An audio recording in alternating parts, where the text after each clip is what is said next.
your seat, light it up, let's unwind. Kevin and Kerr bringing topics of all kinds, from cigars to sports, family and more. Everyday stories you'll want to explore. So take a puff or ponder away. Join the talk, it's the highlight of your day. Puff and ponder where the sparks ignite. Conversations blazing day or night. Tune in now, let the stories take flight. It's the Puff and Ponder podcast, where we get it right. From fast cars to last night's game, family laughs or today's big name. We've got the topics, we've got the vibe. Stay tuned in and enjoy the ride. So lean back, relax, take a break. Kevin and Kerr got the chat you'll appreciate. Puff and Ponder, the show that's great, where conversations ignite. Don't hesitate. What is going on, everybody? Welcome to the Puff and Ponder podcast, where conversations ignite. I'm your host, Kevin from Cigar Prop. Joining me, Kerr, Viajante, Stogie Road Cigars. Oh, I got the chili burps, and this is great. The second time around, doesn't it? This is day 3 of eating. I don't know how to scale my chili recipe down because after day 1, it's only Kevin eating chili. I'm gonna do one more day tomorrow, and then I'm just gonna toss it. That sounds like my house here. You know, when they make food, when Jen makes food, I'm always the one who eats the leftovers. And some days, like you said, she has things scaled. You know, for an army. So I'll usually be like day 3 or 4 of the chili. Yeah. Are you a bean in your chili type of guy? What are you? Are you like the Texas no beans? Jen makes it with beans, and actually she's got a really good recipe where it has corn. Corn. I hate corn in my chili. I hate that Southwest Tex-Mex. I don't think I don't like the corn. I don't like the color. I don't like the color in my chili. Why not? What do you got against it? Have you eaten it with corn in it? I've had chili with corn in it, and I don't like it. Why? Because it's the color, isn't it? It doesn't. No, it's because all the chili I've ever had with corn in it has always been a really thick chili. Like, see, like Ohio chili is they call it chili soup. So it's a little bit more runnier. You have, a lot more liquids you can put on your noodles, and the noodles soak up the liquid. Wait, stop. Yeah. Rewind. Yeah. Repeat what you just said. What? Did you just say it's runny and you put the chili over the noodles? Yeah, you put chili over pasta. Yeah, you see, that's where that's horribly wrong. Then you're not talking about chili anymore.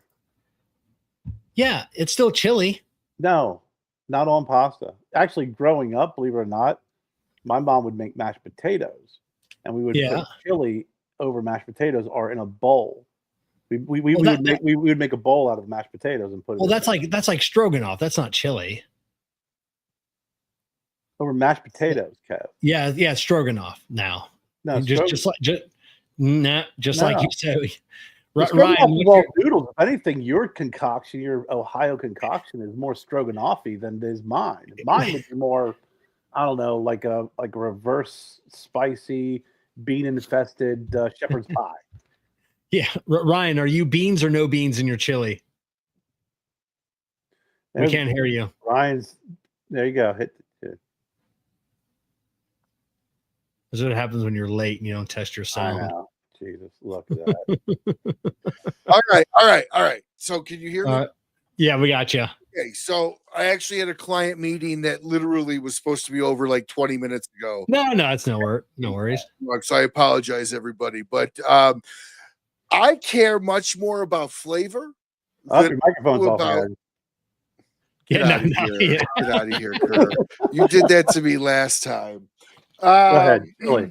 I care much more about flavor than I do necessarily bean or no bean makeup. Fucking what the question, Ryan, is bean or no bean? That's why I said I care more about the flavor. I will go with bean or bean. Bean or no bean? Dude, bean or no bean? Okay. Gun to your head. Bean or no bean? I put beans in mine. Thank you. Okay. Now do you serve it anything? Because people said in a bowl. I serve it in a bowl. Pasta or rice. I like both. I prefer I've pasta. Rice? No pasta. Come on. That's it. Well, Cincinnati chili's over Cincinnati chili's over spaghetti. I like mine over large macaroni noodles. I like spaghetti mac. I mean, I like chili mac. I will put it over pasta, but typically I just like some oyster crackers in it. That's chili mac. That's completely different from putting chili over top of noodles. Yeah. That's that is mac and cheese. Mac is noodle. Macaroni is a noodle. It's chili mac. Yeah. That's the same thing as putting it over noodles. No, it's not. Just the shape is different. It's not. Chili mac comes in a box. Yeah. No. Real chili is homemade. It goes in a pot and then it goes into a bowl. Spaghetti is boiled and then you put sauce over top of it. Chili mac is the hamburger helper hand or something like that. It's in a box. And I'm sticking to that because I think that I think putting chili over noodles is like someone in Ohio was stoned and didn't have a lot of money. Opened up their cabinet and said, I got a can of chili and a box of fucking noodles. That's all I have. And they're like, well, here's what I'm going to do. I'm going to boil some noodles. I'm going to put some chili over top of it. And I'm going to get multiple meals and it's going to be filling. And that's where it came from. I can probably attest to the being stoned and pouring chili over noodles as far as how good that could be at that time in one's life. Anything. But what I will, cheese and onions. Yes. On occasion, maybe a dollop of sour cream. Oh yeah. See, you know what? Blocks, I have to. You know what? For me though, chili mac is just macaroni with chili over the top. Now, I get you being specific for the box, but when I'm referring to chili, that's hog shit. When I'm referring to chili mac is chili over macaroni noodles. So like you're pouring over noodles. Yeah. It's perverted. It's not. It's not healthy. It's just it is. It's perverted. That's terrible, man. That's like you know what? And I'm sorry. I also believe that if you like chili without beans, that chili is reserved for on top of hot dogs or hamburgers. It's a condiment. Without beans, it's a condiment. I kind of agree with you on that. That's why but like I said, Texas is generally no beans, but a lot of times you get like a good Texas brisket chili, which is good on its own, but better on a hot dog. But if it's made with like hamburger or ground beef, and then like it's more of you're eating a big old it's a big bowl of condiments. Castleberries. Exactly. It's like, hey, you know what? I'd really like to have a bowl of onions, or I'd like to have a bowl of relish, or a bowl of freaking sauerkraut. It's a condiment without beans. That's all it is. Anyways, before we get started on everything, I am really interested in what everybody's smoking tonight. Then we can get back into the chili bean. And the reason why I hammered you on the question, Ryan, is I've been going through this phase of asking someone a question and that question not being answered. I almost feel like you're married still, right? Yeah, but yeah. I feel like I'm kind of like in a congressional hearing where it's like, hey, yes or no, do you support XYZ? Well, it's like, no, I don't care if you do you like beans? Your chili with without beans. So I had a. It was the same. I was super busy like 2 weeks ago. I didn't have time. In passing, I saw Jessica and I'm like, oh, your hair looks really good today. And she's like, oh, thank you. Well, what I did was, and I instead of blow drying, I go, whoa. I don't care. Your hair looks good today. I don't need to know how the sausage is made tonight. I don't have time for this one tonight. So So Kevin, what are you smoking tonight? So you I am burning my way. This is the JC Newman Bricktoberfest 2025. I am burning. I have smoked this box faster than I only got like 3 left than any previous Bricktoberfest. Hands down, my favorite. I like this size. It's a good size. This is a like a long Churchill. I'm not exactly sure what size. I think Jennifer got that when we were at Bodas. Yeah. Oh yeah. You got the Stein, right? Because you got the. Oh, I thought you got because you held it. You held it in your. You just held it. I held it in my hands, and I said, "For 10 cigars, this thing is like a mini Stein." It was tiny. I mean, it's not. I mean, it's the size of my head. No, did you see the picture of my hand? I do have freaking meatballs. I get that. See, Ryan, his problem is we sent him like this Stein that was 3.5 feet tall that could hold a gallon of beer, and now like he's comparing all Steins to this giant Stein. Exactly what I do. I have to have a freaking measuring stick. Kevin. We got to get you a Das Boot. I have a Das Boot. Yeah, you got a Das. Yeah, every time I drank beer out of it, the air would flow back through the freaking bottom of the foot and shoot it in my face. Yeah, you got to turn it. I know. Thanks, Ryan. Remember you a couple of years ago when I needed that fucking advice, buddy.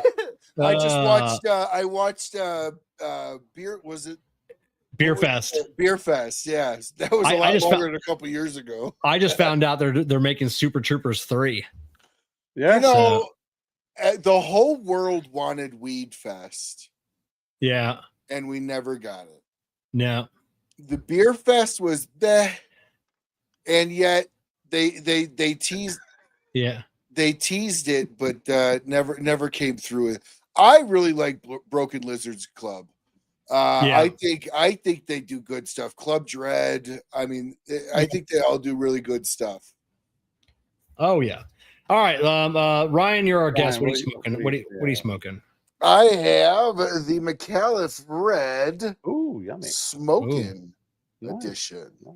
Which is the box press version of this. I think this is the best. I think the box presses that they're coming out with the color series for smoking exclusives are absolutely the best versions of these cigars. I 100% agree. 100%. And I love all the sizes. Yeah, but box press though, that's I don't know, man. I got something about a box press. Oh, John, that's a great one. I only got one of those new ones. And you know the thing of it is too, I think they're still like $9 a cigar. Yeah. They're sub $10 cigars at Toro size box press. Like perfect, man. And they're fantastic. So I'm looking forward to what is it? The white coming out, and then the green should be out, I think Dan said, before Christmas, hopefully.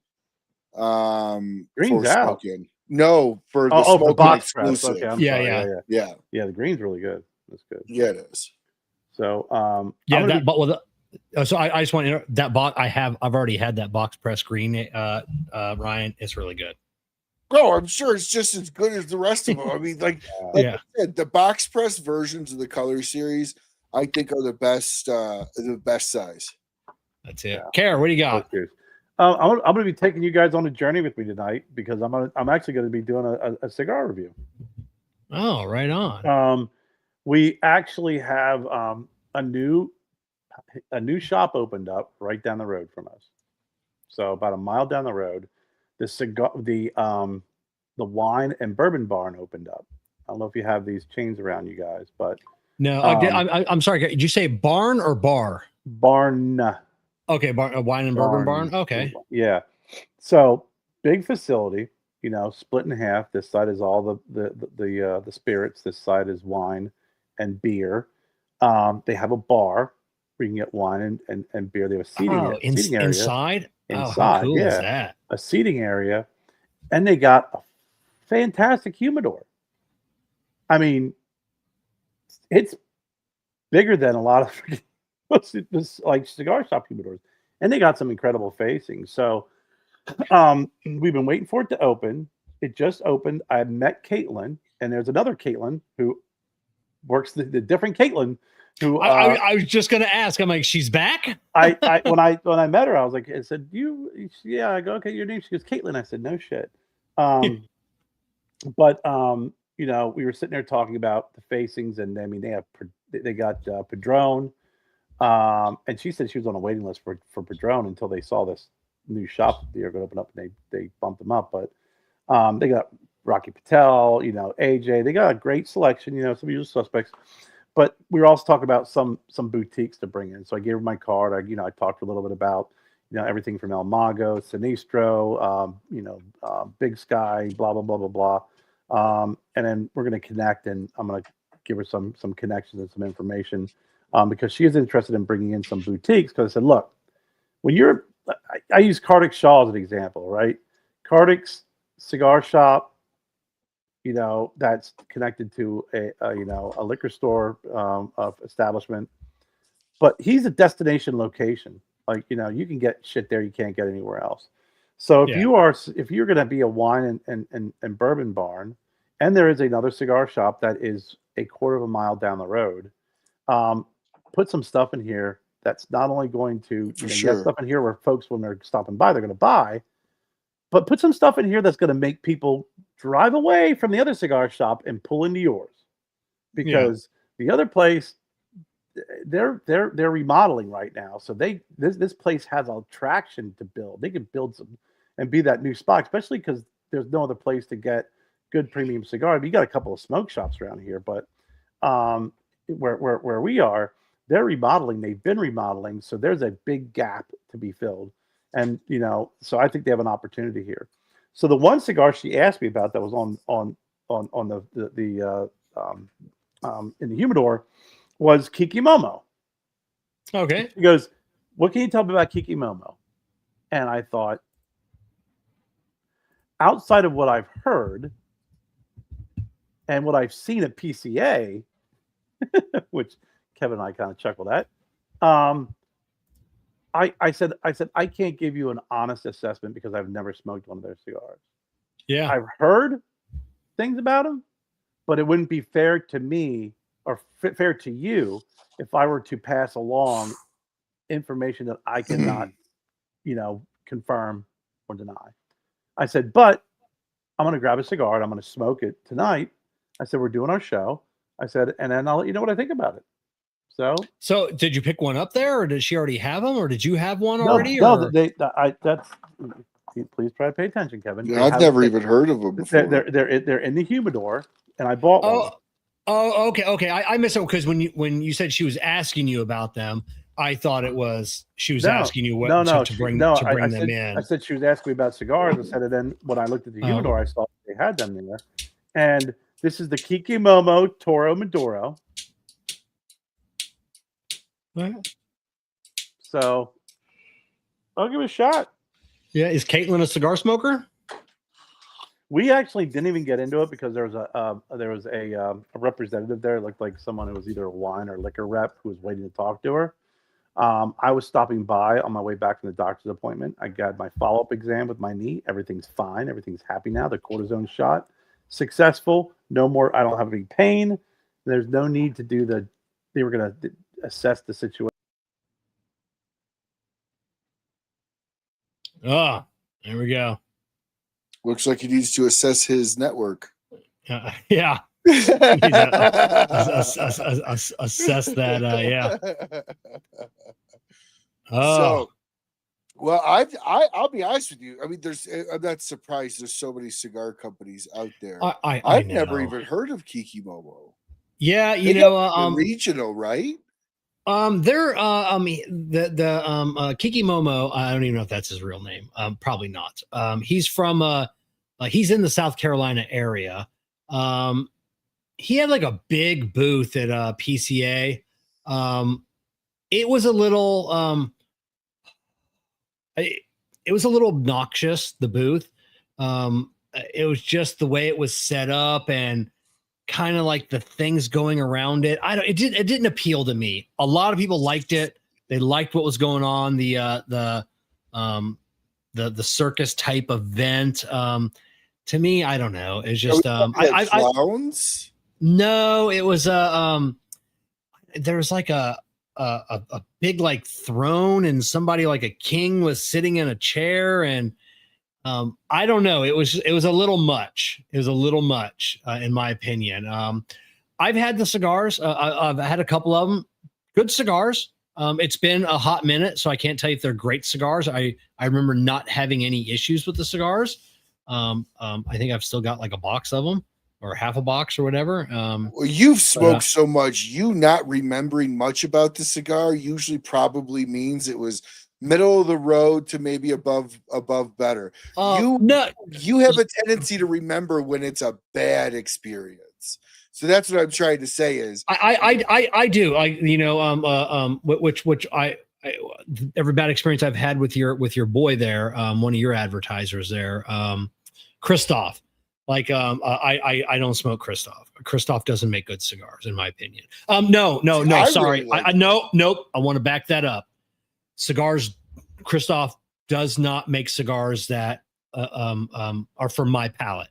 I said that wrong, and I apologize that they don't make good cigars. I don't prefer the type of cigars that they make. With that being said, there are cigars that Pete Johnson makes, my boy, that don't hit my flavor profile, and I won't smoke them again either. So I don't want to throw that out in the world. That they make bad cigar. Everybody out there has their own palate. Christoph is one of the ones that I really do enjoy. But I've heard that, like you said, I've heard that literally about every brand out there. I'm a Christoph fan. And that's why cigars are so much fun, right? Because I don't have to like what anybody else does, and neither does anybody else what I have to. But I am a firm believer that there is a cigar out there for everybody, and everybody for a cigar. So that's it. So, some people do not like Blackworks because, like Christoph, the cigars I've had, there's a flavor profile that he blends to. And for sure. Same with James at Blackworks. If you have 6 or 7 different cigars, they all have his touch on them. They all have that profile. Some people do not like that profile. I happen to love that. So yeah, they all that DNA. That's sorry guys. Yeah, my computer just freaking cut out and cut back on again. That's a good term. It's got the DNA on it. It's not his DNA. You know what Black I think I'm good enough, and I've smoked enough of James Brown's stuff, and Saka I think also has the DNA in his stuff. But for sure, James Brown, or if you were to unbanned a cigar, 2 cigars, one's James Brown, one's not, I might not be able to tell you the exact cigar, but I guarantee you I'd be able to tell you which one was his. Yeah, if you told me, hey, one of these is Black Label, I'd be able to tell. I'm gonna pick that out. Yeah, but I think that it does. The lines do get blurred if you were to take off a band from one of his cigars and another cigar, because there is so much similarities in the blend that it'd be tough to be able to like. This is salvation. It's like, yeah. I don't disagree on that. That's why I said different brands. One of them Black Label, one of them not. I think I'd be able to tell which one was Black Label, but I in no way, shape, or form be like, that's the Aletto. That's the new Aletto, or that's a coffin nail. I only said that because it was in this last month's cigar of the month. Because of the size.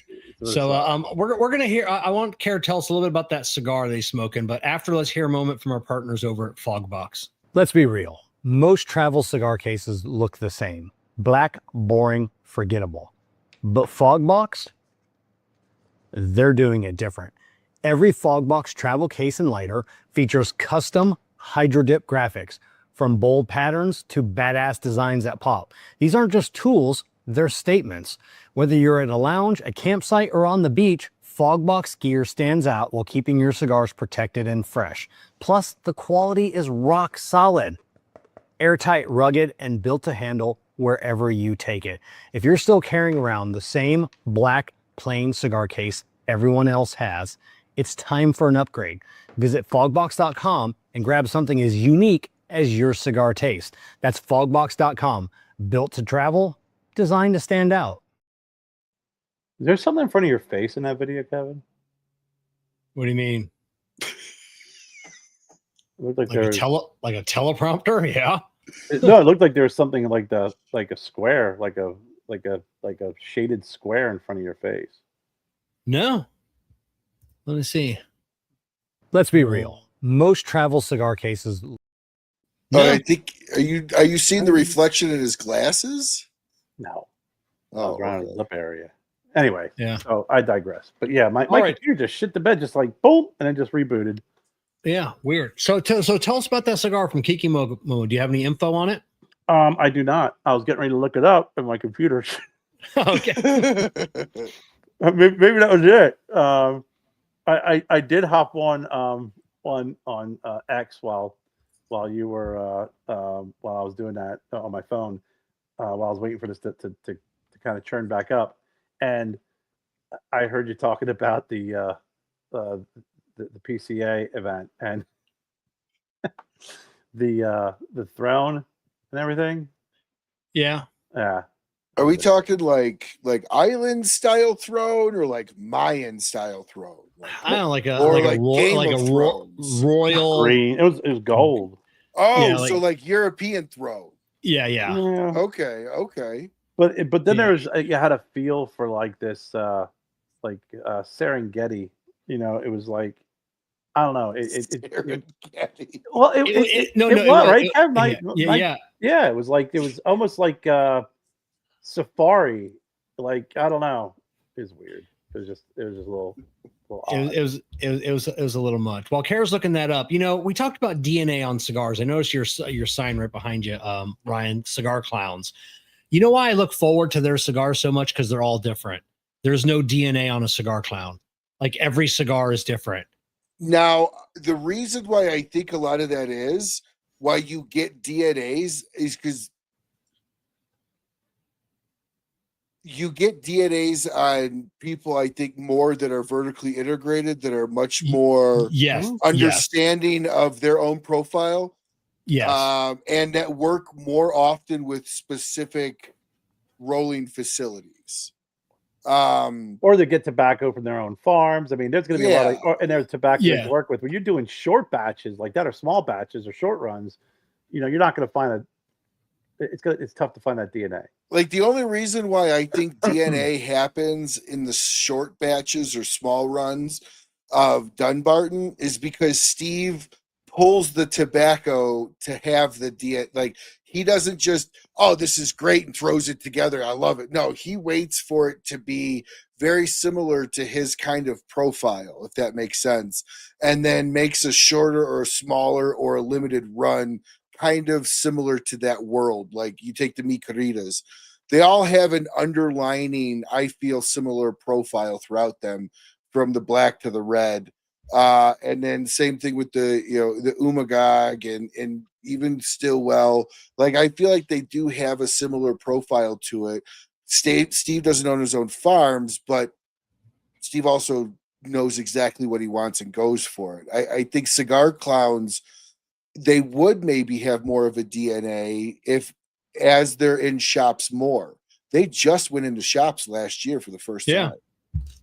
Yeah. So, but I don't disagree with you. That is what makes Cigar Clowns. That's what made their shit sell out so fast. It was all different. It was all good. It was all limited run, and they're killing it apparently in the shelving space. So that's awesome for them too. Yeah, that's great. So what I found about the Toro Maduro Kikimomo KMC075 is that it starts off with all Padron lovers look no further. I hate that. Well, listen. Be yourself. Don't remake it. But it says, they talk a lot about the flavor profile, caramel, coffee, blah, blah, blah, blah, blah, blah, blah. I'm trying to find the blend in here, and I'm not finding anything. So I'll keep looking. Is it Nicaraguan at least? I'm very sure. Because if it's not, they really can't say Padron lovers. Yeah. Well, what's everybody drinking tonight with your cigars? I have Hidden Barn's my new whiskey for the show, and they were kind enough to give me a first ever release one of their bottles. So this bottle itself has, I think, 4 years on it, and then it was bottled 4 years ago. So not that it ages in the bottle, but So this is good. It's a 57 ABV, 114 proof, and it is was hand selected for a whiskey society out here in Colorado. Oh, right on. I'm drinking water. I Sorry, got it's not as detailed, but I got my Bacardi Diet. That was the Bacardi was aged in giant stainless steel tanks for double filtered. I don't in my Diet Coke filtered through. Yeah. So My liver. It's showing that Kiki Mobo is made in Nicaragua. Okay. I got to tell you, it's got a good burn, got nice white ash. It's putting off a lot of smoke like a Nica Rustica. Yeah. It almost has that Nica Rustica smell. And the only way I could describe it is, and I've had Maduros like this. It has that like a chemically like a kerosene. The only smell I can really kind of associate to is kerosene. Oh, now. I thought, is it an off-putting smell? Because sometimes I'll say barnyard manure, and people are like, that sounds disgusting, and I'm like, I'm not saying that in a bad way, So sometimes you can only. I am. Okay, saying that in a bad way. Okay. Yes, because I don't. Okay. I've had other Maduros like this, and as you start smoking it, it kind of has a very dry, not so good, flavor in your mouth. And again, I know for other people, when I say kerosene, I get the look that I got from Brian, like, what the hell you mean kerosene flavor? No, I know that. I know what you're talking about. That wasn't a look I would have given Charlie Menudo. But I'm saying I get Menudo. that. Or did I say that right? Menudo is the boy band. Menudo. Okay, Charlie Menudo. It wasn't like whale blubber or something like that. But no, I know that flavor that you're talking about, or that hint. And for me, that's what brings to my face is I don't like that. It actually, it's I tried looking up what it is. I mean, I've heard from folks that it's, the way that they ferment the wrapper, that there's additional things rubbed into the tobacco, and it can cause that off-putting smoke. It does it for, they do it for color, they do it for strength. Constructed wise, it's constructed well, and the ash is fine on it. The draw is fine on it. It's just, as soon as I start smoking, I was like, I've had a couple of Maduros like this, several, and it's not for me. So let me ask you this, since you made it feel like it, from what you've heard, it might have something rubbed. Now, I've never heard that, and I'm not questioning that at all. You know more about this stuff than I would. Do you feel that is no longer a premium long filler cigar? Because isn't that if something is rubbed on the outside for flavor or strength? No, I mean, listen, isn't it kind of go against the principle of there's nothing additional other than tobacco on here? Well, I think that's the legal principle that we're trying that is trying to be presented, to avoid the taxation of the government and the regulations of the government. I think, you can have a premium long filler cigar. It's a cigar with premium tobacco that's long filler, and you can enhance that tobacco. Use those people who infuse it. But now isn't that a flavored? Well, it's flavored, but it doesn't make it less of a premium long filler cigar. Yeah, and I've heard that more on. It's usually Maduros more than anything else. There are companies that steam their wrapper leaves to get a consistent color. It's pretty strong.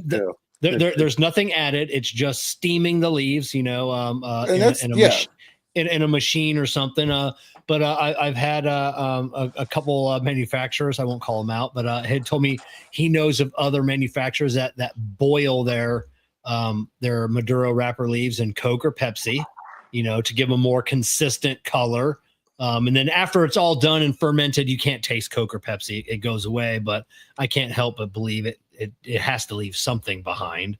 But I've heard of companies, again, without naming names, that paint the outside of their cigars to give them all a consistent look. Not paint, I've heard them painting with oil. To give a consistent look. I mean, they're not going to Michael's and grabbing, oil some companies that add mineral oil, which I've heard that too. I've heard that. Tasteless, odorless, non-toxic, and it adds a smoke. It makes for a heavy smoke output of the cigar.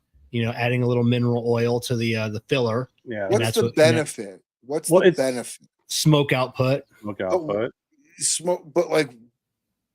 I also heard that when they put in mineral oil too, it could darken the tobacco. I've heard that, and I've also been told that by someone, and I will not mention their name because they're full of shit half the time. That the mineral oil, the tobacco, the smokiness, or that's how it smokes, and it has that kerosene flavor to it. That is kind of indicative of the use of mineral oil. Again, I can't say that that's accurate or not, but to Kevin's point, I mean, I know I've heard of some factories that release, like you were talking about steaming tobacco, is they'll take cigars, they'll put it in, how they put them in the aging room and stuff. They'll put it in there, and it releases a fine mist that has some sweetener, some molasses in it, soaks into the cigar, and that's where you get some molasses flavor. You get the sweetness to it. So everybody I think has their own little trick to try and differentiate their cigars, enhance the flavor, do a little bit more with the tobacco that they got. But that's a pretty strong cigar too. So I suspect, there may even be some under fermented tobacco in there, because it is giving me that. And I'm pretty good when it comes to smoking strong cigars, because my second cigar tonight was going to be the Camacho, the Triple Maduro. But when I start getting headaches from smoking a cigar, or I get a little buzz, it's usually something in there that's not the age it should be. So real quick, that's a cigar I'm curious about your opinion on, Kerr. Which one was that? The Triple Maduro. Oh, yeah. Now, obviously, everyone knows that, Abe was one of and correct me if I'm wrong in the story, Kevin. Abe was one of the conceptual idea makers behind. One of them, he was. And Christian Aroa said, "You're dumb." And but Abe's like, "I got money. I want you to make that cigar." And he's like, "All right, I'll make it." And then it was a hit. Then when CLE or when Camacho sold to Davidoff, instead of, because Abe always got a royalty on that, they did have to buy Abe out because they didn't want to continue paying the royalty. They just wanted to own that cigar outright. And this isn't like proprietary. Abe has said this. No, before, yeah, he's talked about it on the show. So he sold off the rights too. But yeah, Abe was he was the one. He went to the Aroas and, hey, I'd like to have this cigar made. Abe had Triple Maduro money. Right. Yeah. I also have heard though that it's nowhere near what the original release was. So I smoked one recently, maybe a couple months ago. It wasn't very strong at all. What version? I assume the new version. It was a newer version. So with that being said, I remember smoking it years ago and it knocking my socks off, but your palate's different now, okay? My palate's different now, so I take that, though. There's a lot of cigars. Like I smoked the Dunbarton Tricky Traca for breakfast on an empty stomach and not have a problem with it. A couple of years ago, that made me throw up in the morning. So I don't know, but I've heard the same thing as you said, Ryan, that other people say it's nowhere near as strong as it used to be. That was the cigar that everybody was afraid of because it was really strong. So I don't know if it just got that that urban legend about it. Oh, don't smoke that. You better have a full stomach, this and that. And then, people hear that and they're like, ooh. So that's a good Maduro. That's got good flavor, good pre-draw, good pepper. Wow, he didn't even make it through. No, I didn't. I couldn't. I was about to say, I'm like, wait, what happened? Did I black out? Did I black out and it's at the end of the show now? No, I lit up the Camacho Triple Maduro, and because I just, again, that's not my wheelhouse. When I start getting a headache, my spidey sense starts tingling that there's something in there that's just not properly fermented. It's just not. I to your point, Kevin. I mean, I could smoke a whatever strong cigar you want to mention. I could smoke that in the morning, with a cup of water on an empty stomach and be perfectly fine. It's when I start getting, now I know my body's telling me when there's something in there that's just not right. And Yeah. and I, right from the get go, from the first light to the to the smoke. Again, I smoked other Maduros that have the same characteristics, and people love them. That's just not for me. For this triple Maduro, I'm a big fan, and Kevin and I had this conversation. Yeah. After PCA, when we went to PCA, when we went to the to the Camacho event, it had that much of an impression on me.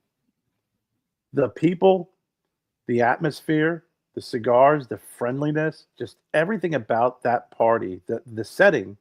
When I came back, I said, you know what? I need to reintroduce myself to the Camacho brand, because I think over time, when you're smoking your own cigars, you're smoking a lot of boutiques, you kind of go by Camacho and you're like, nah, Camacho, look at it. It's not the old Camacho. Look at the colors. Oh, it's not the old Camacho. Yeah. And then you kind of stop and go, you know what? It's a good fucking brand. It's great cigars. So I've been smoking more of them and reintroduced myself to the brand. And I did smoke the blue, Kev, the one that you said. Yeah. Loved it. Fantastic cigar. Yeah. I was the same way after PCA. I came home and it's not like I had to go out and buy some. I probably have 80 Camacho. I have a lot of Camacho cigars. I just got out of smoking them for no reason, no particular reason, just moved on to something, and it was just always in there. But like I said, after that event, with Jack and everybody else and Tom and such, and then I had that broadleaf that blew my socks off, that broadleaf. And I was addicted to them. And I know. I was like, here, would you like to have another one? Like, I'd like to have about 2 boxes, because this is gonna be a long ride home. That's it. What about you? What about you, Ryan? What's your Camacho? Are you a Camacho smoker? Or? Yeah, I like the triple Maduro, and that's why I was asking, because I don't know what the original triple Maduro was like. I don't have a memory if it was any better or not. It's my favorite Camacho is the triple Maduro. I like the beefiness of it. Not only that, but it's a stout feeling cigar. Like it's like a billy club, even at the Robusto size. Like, I mean, it's got some weight to it. I love it. But let me answer me this: would you guys consider Camacho legacy? Yes, even the new Camacho, which is what we all know with the big colorful bands. Yes, that's legacy, because that's still what, 15 years, 20 years on the new Camacho. Yeah, it's easily a 20. That's easily a 20-year-old cigar. Yeah. So it doesn't get much more legacy than that. So I will say, in the guides of legacy cigars, Camacho is probably one of my favorite brands. I like them. I like them over the Monte Cristo, the Romeo. Now, a lot of those, because they're usually more on the milder side for my palate. Camacho has a tendency to hit a little stronger.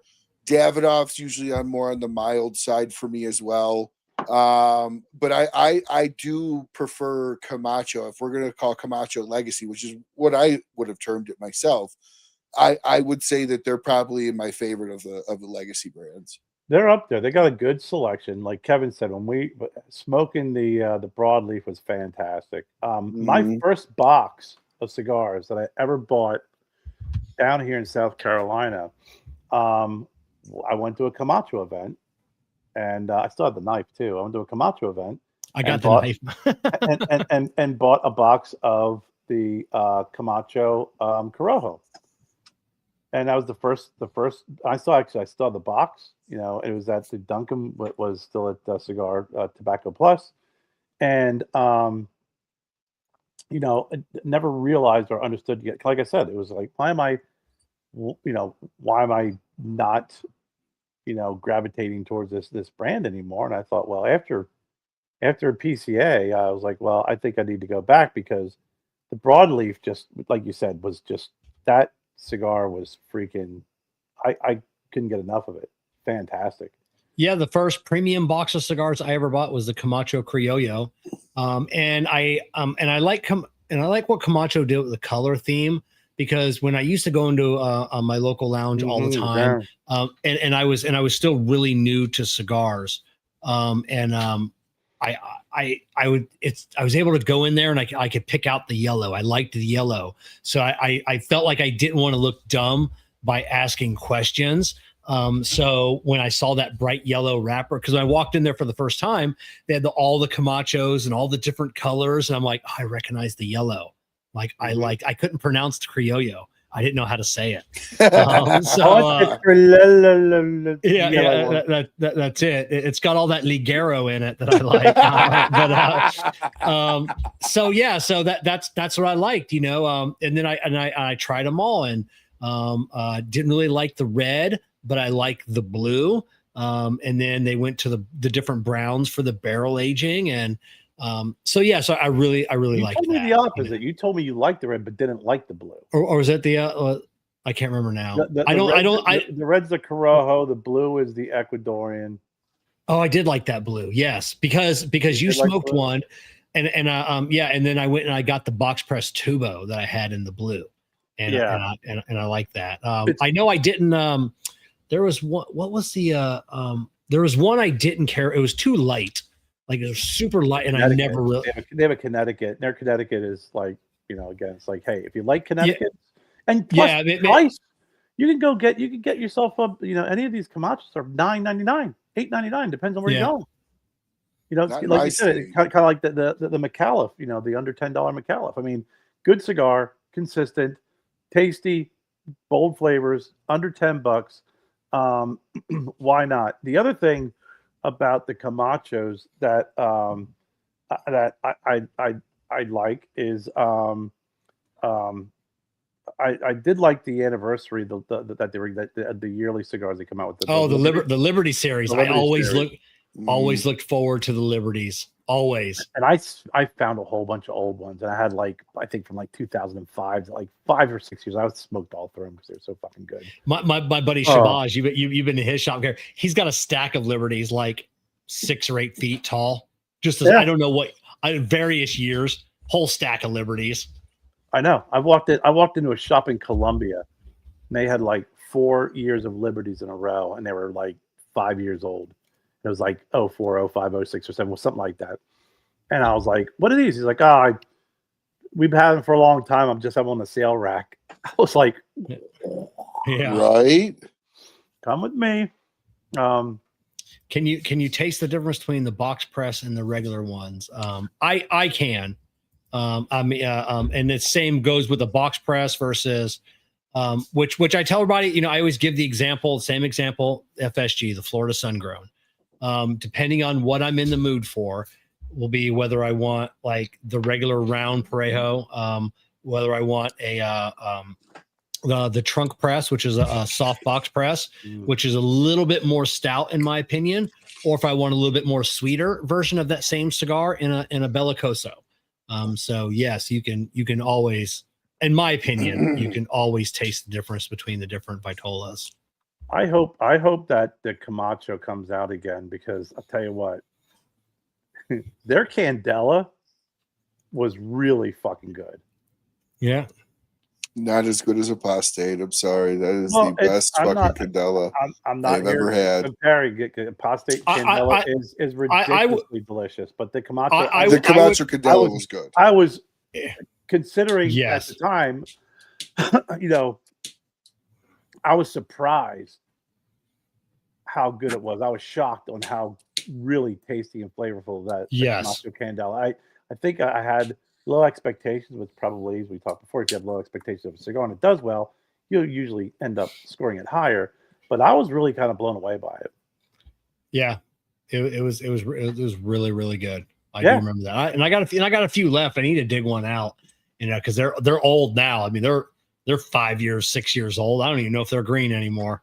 They are in a super. If they're not in the light, they're in a super dark spot. They're in a tray, like the middle tray of like 3. So it gets no light. That tray. Air and light. So. If it's in the light, I told you saw when we were at Kevin. I was Ryan. I always preach about lighting in a humidor, and I always said if you have a candela, it's the canary of the humidor.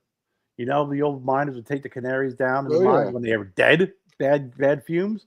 Well, if you have candelas in your humidor in your shop and they're brown or if they're yellow, that means you got something or clear. Yeah. Or clear. You got to do something with your lighting. And Kevin and I were talking about this. It's the first time I've seen this happen. I'll use the name too of the brand because it's been around. So the cigar shop had a Maduro, Cafe 1901 Maduro, the old Cafe, Honduras Cafe 1901 Maduro, super dark, and a Sumatra, and it was at the very top shelf, and the lights were maybe about a foot and a half away. Oh. And I reached up and I grabbed the Maduro and I showed Kevin and put it next to a Maduro that was underneath. It was the color of a Connecticut. Oh yeah. And these are like 1985 fluorescent lights. Oh yeah. Just stripped the Maduro right off of it. I mean, it looked like a Connecticut. That's how much it just robbed the color from the light did from a Maduro. Again, that takes a lot. And it's an older cigar. It's been there for a while, so if you dig underneath, you'll get some darker ones. But knowing how quickly these candela can turn, especially if it's in poor lighting, to see a dark Maduro and a dark Sumatra, the color of a Connecticut was like, whoo. Do not shop at the top shelf. So then we went to that other lounge and I got the cigar that you could almost wring out the water out of it. It was so moist. Yeah. So for me, I've experienced that with shops where you go down to the second layer, you're like, oh, there's the color of the box. Like I typically don't buy I typically don't buy cigars from that lounge or from that humidor, because to me it's kind of like this is a showing of how you care about your product in store, and you don't even have the right lighting, and in fact the lighting that you have is damaging all your product on your shelf. In my opinion, I don't think flavor wise it necessarily changes it a ton, but visually, like, it's not what it's like having a scratched record and putting it back on the shelf to try to sell it as a new one. Yeah. Like it's no longer factory condition. all muddy. Yeah, listen, like the show car, it still runs great. It's still the fucking same great car, but it's muddy. Yeah. Or it's scratched up or whatever. But and you bring up a good point, because I stopped saying anything, because I know I've tried to have approach it nicely to humidors. I'm like, hey, I said, your lighting in there, you really need to either do indirect lighting, or you need to get the filters to really filter out the lighting, because you're really having an impact on you're not listening to me, are you? Okay, great. You know what? Have a great day. I just want you to walk out, because it's like in one ear, not the other. I stopped saying anything when I told I brought up a cigar, and it was a Liga Privada T52 at a lounge, and it had mold on it. And like, oh, that's just plume. And he's like, we should probably get more. That. We should probably get more for that. I'm leaving now. Oh, it's like, do you understand? A, do you understand? Plume is mold. B, you understand that this doesn't have cellophane on it. So I just in the Cigar Connoisseurs is one of the groups, and someone just posted a photo, and I've seen several different photos over the last few months of someone taking a picture in a lounge in a humidor, and they were either Tatuajes or Drew Estate, uncellophane, and it was like, and it was solid mold, like you couldn't even get to the cigar. It was white all the way across, like you didn't want to touch it. It's not cured meat, guys. It's not supposed to. You're not supposed to cut the rind off of this stuff, like Yeah. I mean, it's not cheese here. But it goes like on your point, Ryan. Like, how are you not walking around the lounge, or around your humidor? I do it on mine, and I mean, it's not giant, but it's not a small humidor. And I go through every few weeks, and every tray I pull up, I'm looking, luckily my lights are only on for a couple hours a day. So they're off, 90% of the day. So I don't have to worry about, color sorting or anything like that. But yeah, I'm just making sure that there's nothing happening. Not even business. It's not, you're doing it. You have a business, but I mean, when you're a cigar lounge and you have a humidor with your product that you've invested a lot of money in, it's that, that lighting, humidification, or you see the folks that will, build a humidor, and then they have I saw the one, they have a window. So at the register, they can keep an eye on what's going on. But that effing window is in direct line with another window, which is in direct line with the sun. It's still having an impact on. You ever see the ones at the windows, and there's it's like raining down the window. It has all the moisture going down. Like you could draw your name. My biggest pet peeve is when it looked like it snowed inside. Yeah. And people are like, oh, that's dust. Like, listen, no, that's not. That's using terrible, unfiltered, usually undistilled water that the particles are being sprayed and put. At least that's what somebody has told. Several people have told me, when you see that dust, more so it's probably just them not using the cleanest of water, and it's spraying and it's misting all of that particulate out of the water all over the cigars. Again, that's a huge turnoff. It's I might as well wash me. It's the reason why you water.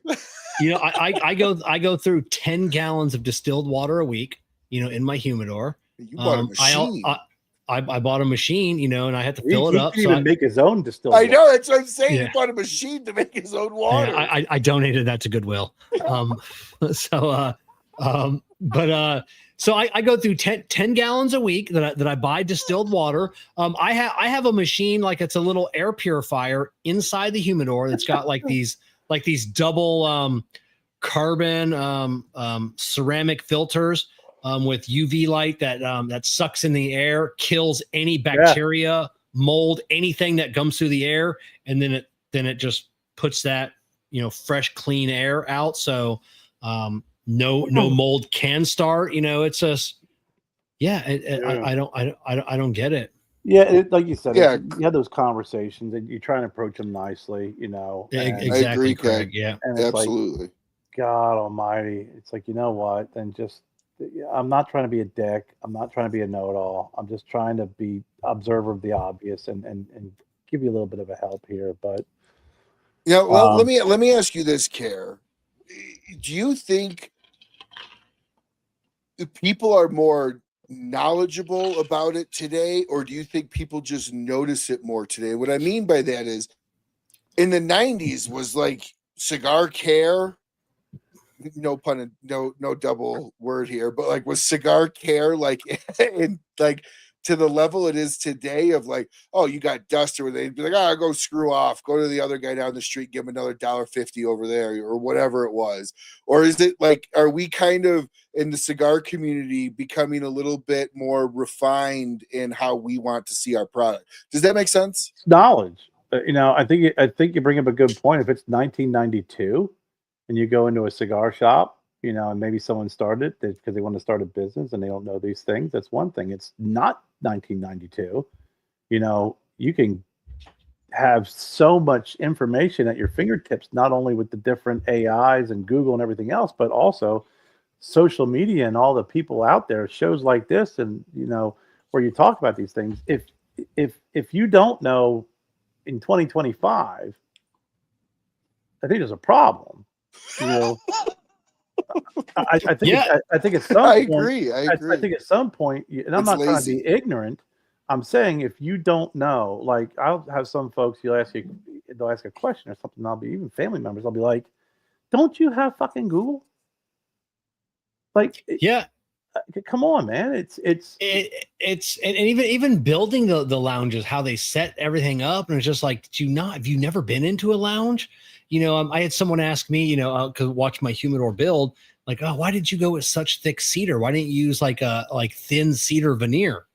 because I care about my cigars and it's a one-time build. Yeah. I added a couple $1,000, but I mean, legitly, I mean, that's it's a couple 100-year humidor. I mean, with the way I built it, it's literally for a couple of 100 years. It's built to last.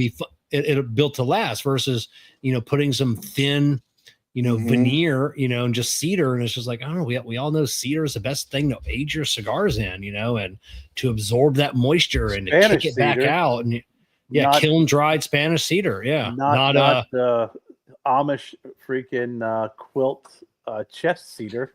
You get into some of the smoke shops and you walk in and you leave with a handful. It's like you went into a closet. And I feel like I'm a freaking Amish Afghan. And if I smell like freaking cedar for like fucking week. It's the 90s. Did somebody build a closet over here? That's what all my closet was made out of. But then talking about in the 90s, and there weren't cigar nerds, and then people didn't divulge their blends. You just smoked that. You knew it was Nicaraguan. You knew it was Honduran, Dominican Republic. That's all you knew about a cigar. It was boiled.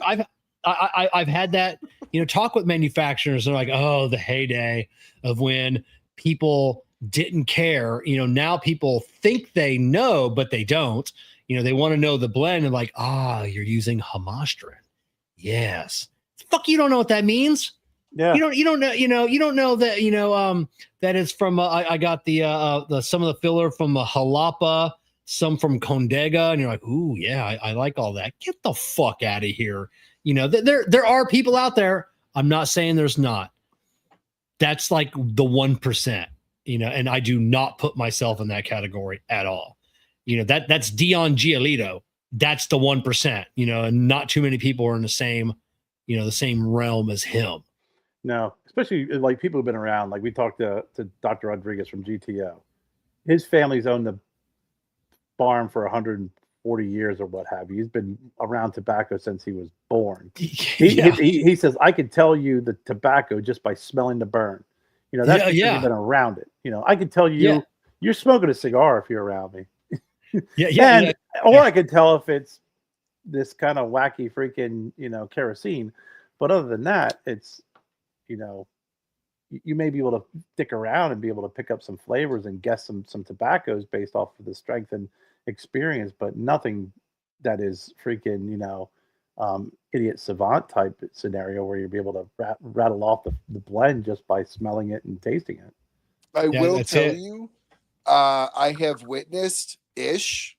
Me and Messi were sitting in his what do you call those? The fenced-in outdoor porch that's kind of fenced-in. And did you witness the man Ish, or did you witness Ish? Like kind of witnessed. Yeah. I witnessed both. To witness Ish is in all of its glory. But we gave Ish a brand new release cigar, and to his credit, he smoked about a quarter of it. And he's like, this doesn't feel completely long filler on how the draw. And he actually picked out several of the different types of leaves and then cut it open. And lo and behold, it was not as long filler as you would expected. And we looked up the blend and it was dead on. Ish is pretty smart. He knows. When I say like the average, I mean the average consumer. Like no, but like just to see that and go, Pepsi challenged a cigar and like you picked out. Now, granted, he didn't go 30% this, 25% this, but like you picked out the tobaccos blind out of a cigar that you've never even like. That's I can't do that. Yeah. Yeah, Mike said, did you find a difference? I love a box press for fishing, but has less tobacco to be able to squish. So assume the blend is different. Yeah, I think rule of thumb is it's anywhere between a half a leaf to a full leaf they leave out to be able to box press it. That's more like a square box press. If you're doing like a trunk press or a very soft box press, I'm told that you can leave it as your regular production and then still get that soft box press and not have to worry about it cracking. But yeah, definitely the shape, it's definitely going to funnel the smoke through the cigar differently, obviously, because it's a different shape. That's why I like a Bellicoso, it kind of funnels it all down. So you're getting a little bit, in my opinion, maybe in my mind, more of a concentrated smoke since it's coming down to a point. But I don't know. I I can tolerate a 60 ring gauge box press better than I could tolerate it. Yeah. Without, and then the one Steve makes, the Gran Elefante. That's a Corona cigar exclusive. That thing was hands down the best box pressed Gordo on the market today. Because you smoke it, you don't feel like you're smoking a Gordo, and it is just so good. All the way through. It's the box pressed. I think even the end's a little tapered, but you're right. When you smoke, I smoked the oh gosh, which cigar is it? The one that it's called Spanish Press, the La Gloria Cubana Spanish Press. Yeah, Spanish Press. Yeah, great cigar. I'll smoke a 6x60 no problem, and it doesn't feel like a 6x60. Yeah, no issues with it whatsoever. I've never smoked anything bigger than a 60, and I don't see myself ever. I've done a couple of 60. I did a couple of asylums, the 70s, like on a long road trip, but it is a little unwieldy. But for me, boring as all get out, because you're 2.5 hours, 3 hours in, you're like, yeah, I want something different. You're a quarter of the way, but I'm committed to this freaking cannon. But I'm committed, so I'm going to keep smoking it. So, but I mean, Kerr, from a blending standpoint, like when you're that big, when you're 770, 880, 990, 10 by 100, like you're just throwing tobacco in that thing, right? Like you're not blending it in a way Kevin said that's like it's very one dimensional. I mean, it may be a good flavor, but there's no way to make it feel like a Toro. Like have that flavor profile, right? No. The only way you could do it, in my opinion, and I don't know if anybody's ever done it, is to do a double binder and a double wrapper. And then you might, which I don't know how hard that is to do. Well, double binder is easy because a lot of manufacturers do it. Double binder, double wrapper, and then you have a chance, I think, of having some flavor though. It's just I think after 60 ring gauge, anything when you start getting up in the 70s and 80s, I just think you're just smoking smoking tobacco. I mean, I know you're smoking tobacco like this, you know what I'm saying? But at that point, it's like Kevin says, like if you got a 6x60 or 6x70 or 6x80, it's like after probably an hour, you're like, okay, I'm ready to move on, and you're like, oh shit, I only got a quarter of this done. Like, but Duncan would always say this. He's like, even with some normal blends of Robusto or Toro, he'd put down a cigar. I'm like, what? He goes, it's giving me all it can give me. It's the same cigar now, and it's good, but I don't want to have that same flavor. It doesn't keep me engaged. Yeah, and most people, then they only smoke them because of the price point. You can go from a Toro or Robusto to a Gordo for $1. And people are like, oh, I'm getting twice the cigar for only $1 more. Or go up to a 70 ring gauge. Asylum sells the shit out of them. Of course. So you go from a Robusto to a 70, and it's $1 more, $1.50 more, and you're like, I'm getting like 3 cigars. Yeah. For just but those people, they don't care anyway. They're just, I don't want to say cheap cigar smokers, because they're smoking what they like. They're smoking within their budget. Nothing wrong with that. But those people are they're just cigar smokers. Yeah. Yeah. I mean, I know people that smoke 770s and 880s on like a daily, regular basis, and I'm just like, dude, that's like I feel like you're like, was it the old Winchester thing? Load on Monday and shoot till Sunday. Like, dude, you lit that thing up at 6 a.m. and you're smoking it till 6 p.m., dude. Like that is all you did all day. Like my buddy Rex, who's the manager of Roboda, he likes big ring gauges. I actually made the Robusto Magnifico, or whatever we called it, for Stug Road cigars. It was we didn't go 60 ring gauge, but we did a 6x56. He wanted a bigger ring gauge. He smokes 60 and 70s, and that's what he likes. And I always give him a hard time whenever I see him, but he likes bigger ring gauges, and some people do. But I'm kind of in the same camp you guys are in. First of all, It's uncomfortable. It has nothing to do with feeling weird putting something that big in my mouth. It's just the jaw. My jaw ends up hurting after a while after smoking something that big. And then I just don't feel like it's as engaging as other sizes. I feel like I Yep. should be paid. Yeah. Oh yeah. What do you guys think about La Gloria after Ernesto left? I don't think they missed a beat. La Gloria just they didn't miss a beat in my opinion. Cigars. Yeah. I told you the Spanish press. That's I've always battled with the construction of that thing, but that's the one cigar that I feel like whenever I buy it, it's a flip of the coin whether the burn's going to be good on it or not. But the flavor is that good that I tolerate the freaking irritation of the burn. Yeah, and there are cigars we've said this before. There are cigars that I have in my humidor. I can see the rack right here, and sometimes it's like, oh, I really want one, but it's like, there are certain nights I only get one cigar a night, and it's just like I don't have time because if I get halfway through it like normal and it starts to fuck up, I don't have time to start another one. Yep. And now I'm just mad, so I just bypass them constantly. Because it's just like you don't know what you're going to get. The construction is so hit and miss. You just don't know. You don't know what it's going to be. I unfortunately think the construction in a lot of brands the last couple of years have suffered. I see more of it. I just think with volume, you're going to see more of it. I think there's a number of reasons why you'll see construction issues across the board and. Like you said, if it seems like after COVID, because COVID was during that time when everybody had so much product, they were like buy 3 get 15 boxes free. Yeah, and then after that, it just seemed like the supply and demand factor always impacts the construction, especially if you have a brand that comes out and it hits it big, and then there's a big call for it.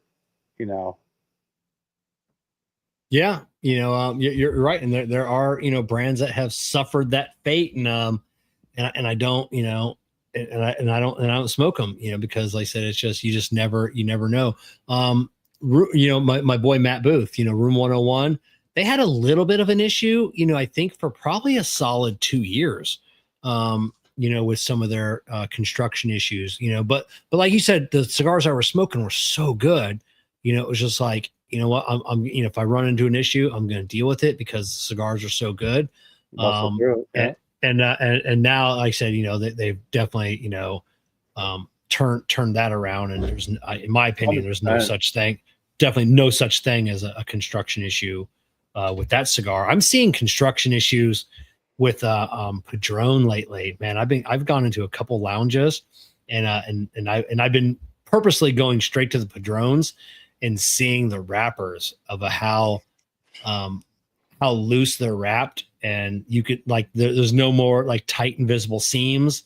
The seams are lifting, and it's not just the ones on top. I'll look underneath, and it's just like, man, and I know one general manager of a lounge. He's the one that pointed it out to me like 2 years ago. And he's like, hey, come over here and take a look at this. And he goes, we just got these in, or we've been getting these in. We just got this box in. Let me open it up and see what's inside of it. And then I'm like, God damn, that's a Padron. I'm like, yeah, it's just, everybody has some issues every now and then, I guess, but some more than others. Yeah. You go through a phase, man. So I got to ask you guys, Ryan, do you watch college football? No. You don't watch college football? No. That's fine. We'll let you slide on that. Since we are, on a Wednesday now. Normally we've been talking about this on Monday. So I do have to talk about the new rankings. Because last weekend was a weekend of some awesome upsets. And I think Kevin and I both share the same excitement over the teams that were upsetted last week. And then there were some teams that it was no upset. It's just nice to see them lose. First of all, Penn State lost to UCLA. Yep. And that just made me happy. And I'm from Pennsylvania. That just made me really happy because I just felt like they were part of the bloated rankings early on. Penn's always got high rankings, from what I understand, though. They always have. They're a Big they always 10, start right? Penn's a Big 10, right? Lately they've had some big. I remember at the whole Sandusky thing. That whole thing, obviously, kind of put a big, shadow over them. But lately they've been getting. Last couple of years, they've been getting some very inflated rankings, in my opinion. But it was good to see them drop the UCLA. It's not an upset, but it was good to see Miami beat Florida State. Florida State, still bitching and complaining about the whole Alabama issue. Was it last year, 2 years ago? Yeah. When they didn't get into playoffs. And who was the other big upset, or at least an upset that happened over the weekend? The big loss. Jesus, I'm blanking on it right now. I'm looking it up and I can't find it anywhere. But yes, Ryan, Penn State's in the Big Ten. Yes. Yeah, Big Ten. That's what I thought. So Ohio State's still number one, which I think they should have been. And I'm not. Listen, I'm a Michigan fan, so I am no fan of Ohio State, but I'm objective. They should have been number one from the beginning, from the get go. Texas, that's the other team too. Texas lost. That was good to see. Miami, Florida's 2, or Oregon's 3. Ole Miss 4, Texas A&M 5, Oklahoma 6, Indiana 7, Bama is 8, Texas Tech 9, and Georgia is 10. Penn State not on the map. They slid out of the top 25. Wow. Yeah. We've got Indiana this week, so that's going to be our biggest game of the season. It really is. If Indiana loses, they'll definitely drop out of the top 15, I think. It's pretty tough here. I mean, and I'm looking here. You know what number Texas is? Weren't they like 19 or 18? BYU's 18, Virginia's 19, Vanderbilt's 20, Arizona's 22, Memphis 23, South Florida's 24. Texas isn't on the top 25. Oh, I thought they were just made it. Oh, wow. No. And they said things are looking up for Florida State. Yes, they're looking up for Florida State. You're looking up at the other 24 ranked teams because they round out the bottom at ranked at number 25 right now. So I saw a funny joke about gambling on football, and it was this wife that was videotaping her husband, and he's a huge Cowboys fan. Yeah, I've seen that whole series. And she looks at him and she's like, "So would you gamble on snow being in Alaska this year if you knew the last 30 years that snow fell in Alaska?"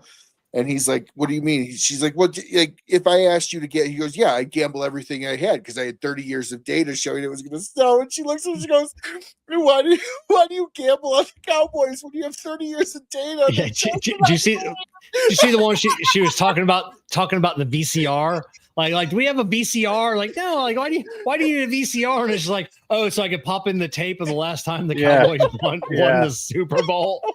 Hilarious.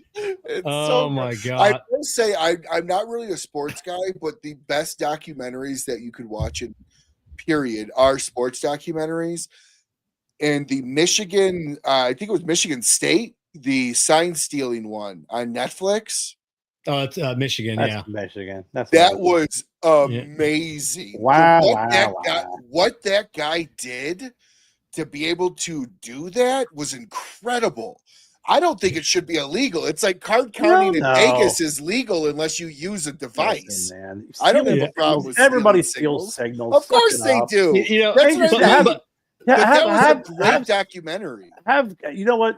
When I was in college, we actually were playing a team. We were stealing our signals. So what we had to do is we had to have 3 coaches giving signals, and every time we got off the field, it would mix it up who was giving the real signals. So you had one guy give it a signal, one guy give another signal, the real signal, and then someone else give it a signal and going, letting them know that, hey, we know you're stealing our signals. So it happens. Kerr, from watching hundreds of like 30 on 30 ESPN. ESPN is great. You could take any team from any season and make it look like either one of two things. They were the greatest football team that has ever been produced in the history of football, Or you could take that same team from that same year with different clips and make it look like the worst team in the history of the NFL ever. Oh you yeah. know? I will say though, the 100%. Netflix Untold series is better than the 30 for 30. Yeah, I haven't Really? seen it. In my opinion, yeah, it's just like their Untold is like their documentary series. So like the sign stealing one is Untold Sign Stealer. It's a Netflix documentary. Yeah, they're supposed to be doing one on it's Ohio really State, good. like on the band, I think. Coming up. I think it's just on the band, if I'm not mistaken. I think I did see something about the Ohio State band, because they're really good. Oh no, they're like when I was in marching band in high school, they were huge. The best damn band in the land. Yeah. They're the ones that I think did Thriller several years back that just was perfect. Oh, they did a great Thriller. I'm pretty sure that was them. Yeah, though they're as somebody that did marching band for 3 years in high school, it is much harder than it looks. Yeah. What was your instrument? I played trumpet for almost 10 years. Oh, can you still play? My mouth is probably fairly shot, but when I picked it up, I picked up my brother-in-law's trumpet, I don't know, 9-10 years ago, and I was still able to do my scales. The fingers were much more willing than my mouth. Yeah. That's what she said. That's what I heard. Yeah, always, right? But I'm not going to lie. So I'm going to throw myself under the bus here. I picked up trumpet in 5th grade when I went over to a Christian school. There was 12 kids in my school, and I really, really liked this girl. And she was 3rd chair flute and 3rd chair trumpet sat next to 3rd chair flute in this band. I chose what I thought was an instrument that had 3 fucking notes. I was fucking wrong. I looked at the saxophone, like way too many notes. I'm like, trumpet's got 3 keys. It's only got to have 3 notes, right? Boy, was I, and then I was committed. My parents were like, sorry, you gotta, but I mean, I liked it in the end, but I haven't played for obviously a long time. I quit after high school, but I mean, I had a full, a box Selmer setup with all the mutes. I played jazz. I was 1st chair jazz sophomore year of high school against the seniors. So like I was pretty good. Nice.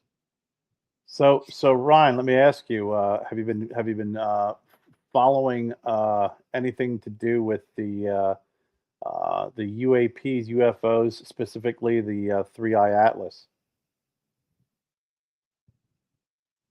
The comet. The comet. It's coming. Yeah. Comment. Comet. Oh, the one that's supposed to hit us in like 20 years or something. No. 3-Eye Atlas is one of the first or second comet that's coming into our solar system that's not from our solar system. Oh, yeah, the interstellar. Yeah, interstellar, and what they're and all the reports are, it's not acting like a normal comet. It's been slowing down, moving a little bit different. Some of the gases and that it's releasing are different. So there's a lot of theories on that it's really not a comet. It's man-made. It's some sort of not not man-made, but non-human intelligence. Thank you, Kevin. You take into account AI. You take into account quantum computing, and the really weird thing about quantum computing is it kind of demonstrates the idea of a multiverse. If you look at the way quantum computing works and how it solves things at such a fast level, nobody understands where it's pulling that computing power from. And kind of one of the Reddit ideas, if you want to get crazy about it, is it's actually attaching itself to other universes and drawing power. Again, theoretical, but that's really it's like a mind. So Willow was put out by Microsoft. Yeah. And it solved a problem that would have taken like 7 to 9 septillion years, and it solved it in under 5 minutes. They don't understand how, but they're going to hook up AI to it and hope for the best. Like that's crazy, right? To me, it's kind of like I was listening to Joe Rogan, and he kind of threw up a fun, interesting idea of like, maybe these things are coming here to make sure we don't fuck it up, because they already are so far ahead of us, and they're like, all right, we're going to come over and make sure that you guys are doing this the right way type deal. Wow. And then once we're convinced, then we're going to take off, you know? But it's just, I don't know. Like, we've never been at a spot where it's more sci-fi ever, where like this stuff's real now, you know? And it's all Gene Attenborough's or Gene Roddenberry's fault. I was listening to Carl Sagan. No. Gene Roddenberry was before Carl Sagan. Yeah. But this futurist was talking about how this is all stems from Gene Roddenberry's, because all these little like nerds that grew up watching Star Trek were like, I want to play with that technology, and they essentially designed it, you know? And so I don't know, it's just really weird when you go down the space of quantum computing, like things coming in from outer space and everything. That, what is their interest now at this point? I don't know. It's you got to usually be smoking something or drinking something to really dive into a conversation like this, because it's mind bending in many ways. Well, I think when you get into different things like quantum physics, and you get into like the CERN super collider and all those things, it definitely can go down a path where it gets like, I just kind of tap out, because you know, it's very interesting, but it could go down a very deep spiral rabbit hole. It scare the shit out of you. Yeah, it definitely. I mean, you know, especially when, you know, you start talking about, you know, Kevin, I was watching one of your old clips about, you know, being in the Matrix, and glitches and shit like that. And then I think the one thing that's kind of comical as well is that all this stuff now is coming to light, but it's probably just maybe coincidental, but it's coming around at the same time where we have AI production that is getting so damn good, it's hard to tell what's real and what's not. So now it's like you could turn something on and see an alien freaking jump out of a freaking spacecraft and drink a Slurpee and be like, fucking AI. And it could be real. It could be just in the last 6 months, how clean AI production has gotten for videos and everything else. VO3, man, like I said, that just, it's insane what VO3 has been able to do. And now with Google's Nana Banana or whatever it is, it's getting scary. It's definitely blurring the line between reality and AI. You can't tell. It's so tough. I said, Kevin and our bullies chat, the new 3AI or 3i whatever 3i Atlas. I'm actually still laughing over saying it's man-made, and it's like obviously it's not man-made. Thank you for picking up on that, Kevin. But it's fucking pretty. I feel dumb now, but well, the 3i Atlas is now this guy saying that CERN has opened up a portal, and that they've been doing these remote viewings through the teleportal, and they know that the 3i Atlas is a ship and it's got reptilians on board. And well, we got a Stargate right down the street from me. That's where you that shit crazy there. Yeah, dude. Oh yeah, you're Cheyenne Mountain, Stargate. Yeah, I was gonna say it's Cheyenne Mountain. Yeah, I forgot that you're Stargate. RDA is right over there. I thought that was like a burger place. It's like, man, I got a Waffle House down the road. How far are you from Cheyenne Mountain? 45 minutes, maybe. Okay. So when the comet is coming, like you're going to be the first one, over there, like you can just get in your truck and drive down there. Well, I don't think they're going to be letting civilians into Cheyenne Mountain, but they from what I understand, they divided up a lot of NORAD and moved it so it wasn't all in one spot. But you can look on top of the mountain and you'll still see all the antennas. But the whole thing with Stargate, the movie, not only the movie, but the TV series Stargate was housed in Cheyenne Mountain. Oh, okay. Yeah. I watched the movie and I watched some of the series, but I didn't realize that the Stargate was in Cheyenne Mountain. Mm-hmm. Yeah. Yeah. It's also one of the best zoos you will ever go to is the Cheyenne Mountain Zoo. Just throwing that in there. Well, they get Really? a whole bunch of animals from other planets. Dude, I'm sure they yeah, get some- right. I mean, I'm sure it's awesome. If the animal won't specifically attack you, like meaning it's not like a lion or something like that, you could feed it. So like you could feed the elephants, you could feed the rhinos, you could feed they have sloth just crawling over the top of your head in one of the facilities. You can literally reach up and just pet the damn thing. Like it's great. It's the most interactive. You could walk up to a wallaby and give it a hug. It is the most interactive zoo. They're just hopping right out there in the middle. So anybody ever go to Colorado, head out to the Springs, go to Cheyenne Mountain Zoo. I promise you. If I'm coming out to Colorado, the first place I'm going to is Casa Bonita. Yeah, well, now it's good from what I hear. I still haven't been there, believe it or not. How far is it away from you? About 45 north, I think. Okay. So but it's a wait from what I was told. It's a year. Like it's like a year waiting list. Yeah. So Casa Bonita. The South Park, it's the only real place in South Park restaurant wise that they ever talked about. And it was only supposed to be a couple $1 million project when Trey Parker and Matt Stone bought it, but they've sunk like 20 or 30 million into it. I think it's up to like 70 million. It's something ridiculous. And now, granted, they made a ton of improvements and they brought in a ton of whatever they wanted to, and they've got the money to burn. But yeah, it's a pretty big deal out here in Colorado. For sure. I've literally been watching all the South Park movies all week. I finally getting caught up on all of them. So I've been watching. Well, you could watch the documentary they made about the rehabilitation of it.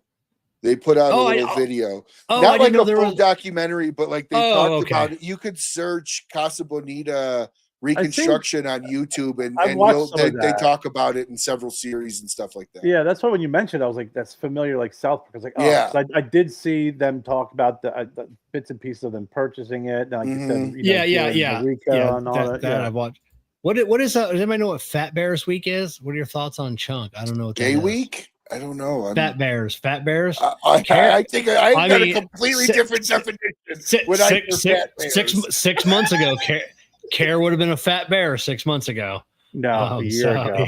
Not a year ago. Okay, he definitely would have been 6 months ago. So I'm still good. This is where defining terms comes into play here, because I hear the term fat bear and I think of something completely different. Yeah, it's like North Dakota's version of whatever happens in Key West. It's an annual event. Fest. It's an annual event that's held in late September or early October at Katami National Park and Preserve in Alaska, commemorating the seasonal preparations made by the Alaskan Peninsula brown bear inhabiting that area. They ready themselves for hibernation. So it looks like the spectators from around the world are invited to cast votes to determine the bear that has the most effectively accumulated fat reserves. That does not sound exciting at all. It almost seems like, everybody's just going to go there and sit around and watch bears and be like, yes, the fattest.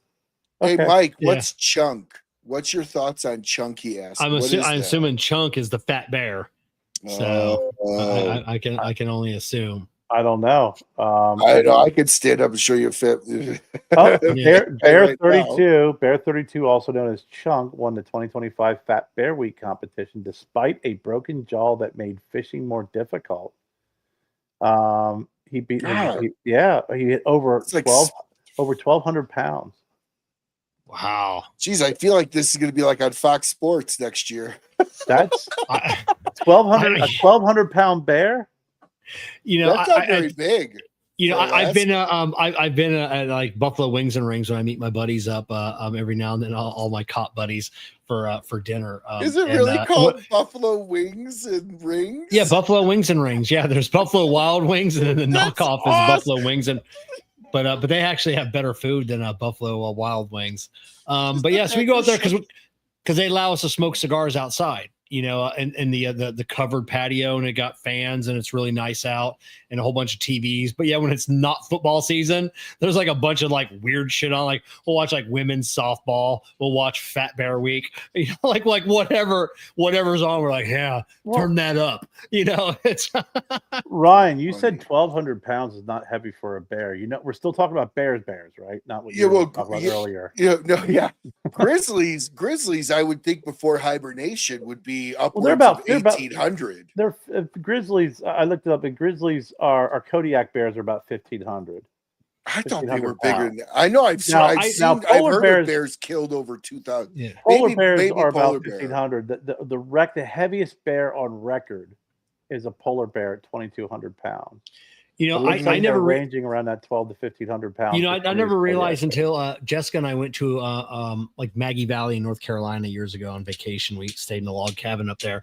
I didn't realize how big bears were until we were in like this place. We didn't see. I mean, it was a stuffed bear, and I'm looking at that, and I'm like, oh my god, that's huge. And the lady that owned the place, and like, and that's really, you know, like that's, you know, there's obviously not a lot inside the stuffed bear. You know, it's basically just the skin, but like, yeah, no, that's really how big they are. And I'm like looking at the paws with the claws. I'm like, get the fuck out of here. Like that thing walks around. Imagine this, Kevin. Imagine a fucking, even a 1,000-pound bear, right? You're alone in the woods, you see a 1,000-pound bear. If you run, it's going to outrun you. Yeah. If you climb a tree, it climbs a tree fucking like nobody's business. You're going to be able to go up a tree. You're fucked. And they swim really well. Yeah. So you understand when they say you just play dead, because it's like the only other option is real dead, because they're going to outrun you, they're going to outclimb you, they're going to outswim you. Yeah. That's scary shit, man. Well, we came here on our honeymoon. I carried a 357 on a leg holster going through the woods, because I don't want to be the guy. The game warden was like, you know, we haven't had an attack. And I was like, that's great. I'm here on my honeymoon. You know how many things happen to people on their honeymoons? I don't want to be that statistic. So I'd rather have it and not need it than need it and not have it. Yeah. Yeah. And I'm not worried about the bears. I'm worried about the mountain lions, because they just pounce out in the middle of fucking nowhere. You guys took my scenario of just a bear being fast and can climb and swim, and Ryan's got a gun and you got mountain lions jumping out at you. No, you're screwed. You're screwed in very many. Black, you know, I carry a lightsaber. I can't have a lightsaber. Black bears are the only bears I'd want to encounter, because typically they're much more skittish. Like we have them around here in Palmer Lake. You open your back door and they're gone. Yeah. Brown bears are not skittish at all, and polar bears I think kill more people than anybody, because they're not used to seeing humans. And when they do, they're not a fear, like a source of fear. Like black bears, humans are a source of fear. You know, we saw a black bear when we were in Montana and in Wyoming. We're at Yellowstone. We pulled up black bears that rolled down the hill, and it was probably, I don't know, 15, 20 yards, 50 yards away. And it was eating this tree, and we were yelling. I was yelling at it and beeping the horn. Didn't even want to be bothered. I'm just eating. Fuck off. Leave me alone. Yep. You know, but Kevin, like you said, with the size of bears, bison. Holy shit! We were cruising down through, and you know, Jennifer and I had this conversation of, look, honey, this is wildlife. You do not want to be those people on TV that say, I'm going to get out and take a selfie, and then you end up getting trampled and fucking right. Yeah. I'm like, have at it. Please hold on. Let me turn my video camera on. She still gets a little too close. We get deer in our backyard. She gets close. I'm like, listen, they're gonna freaking charge you one day, and then I'm just gonna have a really funny video. So we're driving down the road, and we were just at a location where everybody was out. They had all their cameras because I think it was a grizzly was eating an elk carcass. And everybody's taking pictures and watching him. He's sitting there freaking, you know, shushing away the freaking vultures and shit. So we go down the road, and literally, like, I don't know, it's probably 25 feet away is a bison walking alongside of the road right by our truck. Oof. And it's huge. I mean, I was just like, holy F. and they look awkward. They're like so tall and high. Their eyes are offset like a fish. They look like you just push them over and they'd fall over. And this one had a little limp to it. So I'm like, let's turn around and get a good picture. We turn around, Jen goes, I'm going to get out. And I'm like, honey, we had this conversation. Yeah. I'm not going to go back alone and be like, listen, here's the deal. This bison got her because no one will believe me. But we got some pretty good close pictures of this bison. But you really don't truly appreciate just how massive they are until you're 20 feet away from it. And you're like, fuck. I'd live stream it and like, hey, this isn't going to turn into another Gabby Petito. Oh, this is really what happened to Jen. It's like the eyeballs are like this big. I mean, they're just so flippin'. They're beautiful. And they're fast. They're so massive. And they're fast. They don't look like they don't look fast. They look like they topple over. But Jesus H. I mean, I'm like, it was impressive. I don't know. I feel like every year, every other year, up by Estes Park, Rocky Mountain National Park, you could go up there, and I'm not exaggerating. I mean, we've done it several years in a row. You'll be 30 or 40 elk just laying right in people's front yards, just like whole 4 or 5 houses just covered in elk. And there's always that one fucking idiot. Look at that big old bull. Oh, there's no other bulls around, and you're going up to his harem. Yeah. And then they get run over, and then they're like, oh, you should shoot it. Like, dude, you approached it. It didn't approach you. Like, you entertained yourself by going up to it, and it ran you over or gored you out or so.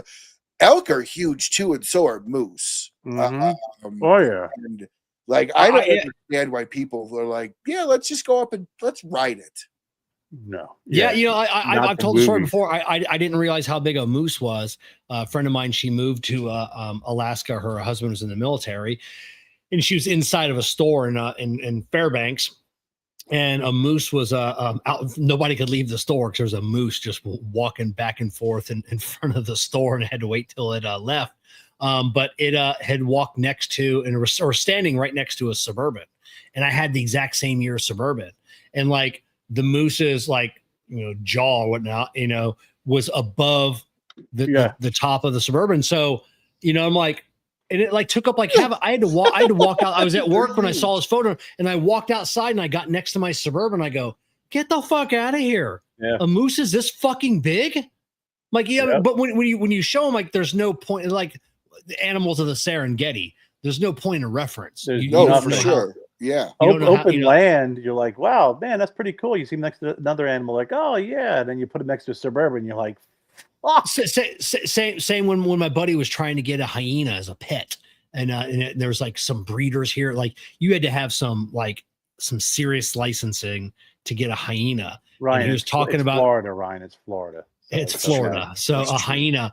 So we're at the tattoo Tiger shop. King country. And it was the one of the tattoo artists that wanted a hyena. So we started Googling pictures of hyenas. I thought hyenas were little dogs.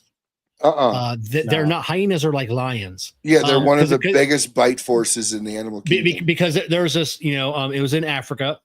This African tribesmen, and this hyena was sitting next to him on its haunches like a dog, and this guy had a chain in his hand, and it went around the hyena's neck to like this collar, and on his haunches it was sitting taller than this man. And I go, what the fuck is that? Like, that's a hyena. And I guess there are different size hyenas, but I never realized a hyena. And that man could have been 4 or 5 feet tall. It didn't make a difference. Even if he was 4 feet tall, that hyena sitting on his haunches was taller than that man was. And I'm like, I just thought it was a dog. They were showing some of the hyenas. I just looking it up. So, like it, like you said, it is bigger than a lion, and they literally could stand up on their hind legs and probably put their paws on your shoulders and look over you. Is the hyena bigger than the lion? I thought the lion was bigger than the hyena. I think, there's a lot of lions. I thought the African lion was bigger than the laughing hyena. Well, this one's not laughing. This one looks sad. So maybe it's the sad hyena Yeah. kind of big. So I don't know. Yeah, but yeah, some of the animals were it's a crazy. I love my buddy that lives. He's a cigar guy. He lives down in Australia, and he's always posting photo or videos. And whenever they fight and because they're always fighting in people's driveways. Like two kangaroo, and they're boxing, and you can't leave your house because if you get up, like both of them will turn on you. I would not fuck with those. God, I love the ones that they're at the zoo, and the kangaroo comes over and he starts flexing, and it's got and I'm like, oh my god! Did you see one where do you remember the video where the guy punched it when it went after its dog? His dog, yeah, like I boxed it. I mean, legit. Things turn around and square up on you. It's like they're all muscle. Yeah. And they got the tail. Yeah, they lean back on that tail and they kick you. They'll kick you like a horse, and then they got claws on their feet, so they can kick you and like just disembowel you instantly. Yeah. They're not those cute little freaking stuffed animals, man. They are nasty. Hyenas can get up to 190 pounds. Yeah, I think lions are about 350. Yeah, lions are a lot bigger. I think there was a 200-pound hyena. Yeah. God. Yeah. Well, that's the thing is like a mountain lion. A mountain lion's only 80 pounds. Yeah. Yeah, you get some bobcats and mountain lions. It's 80 pounds. It fights like a world-class boxer, right? Like I don't care. 80 pounds of just pure energy is like a whole lot different. I mean, not going back to Wolverines. I mean, they're nasty. Oh, very much. Absolutely. And you know what the thing too is? I love bald eagles. I love eagles. I think they're one of the most beautiful birds.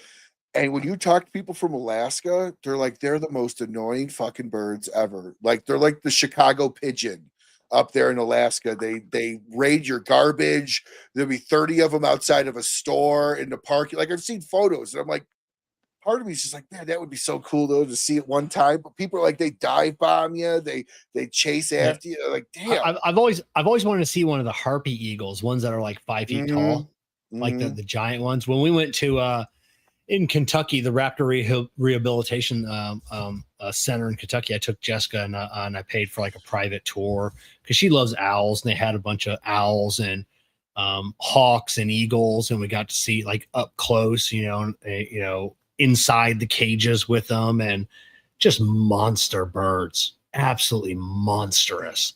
And it's insane. And then to hear a hawk, I mean, just to hear the screech, I mean, it will haunt your dreams. Oh, I know. And then eagles sound ridiculous, absolutely just stupid, but yeah. And then to see like the big, I don't know which one's the big one, the barn owl or whatever, Jessica got it. She adopted that one, and just a monstrous owl. And I'm like, oh my God. Then, when they put their wings out, and, they say, oh, they have like a 6-foot wingspan. You never really think about what that is until you see it like unfold its wings. You're like, oh my God. Yeah. I got to turn my head.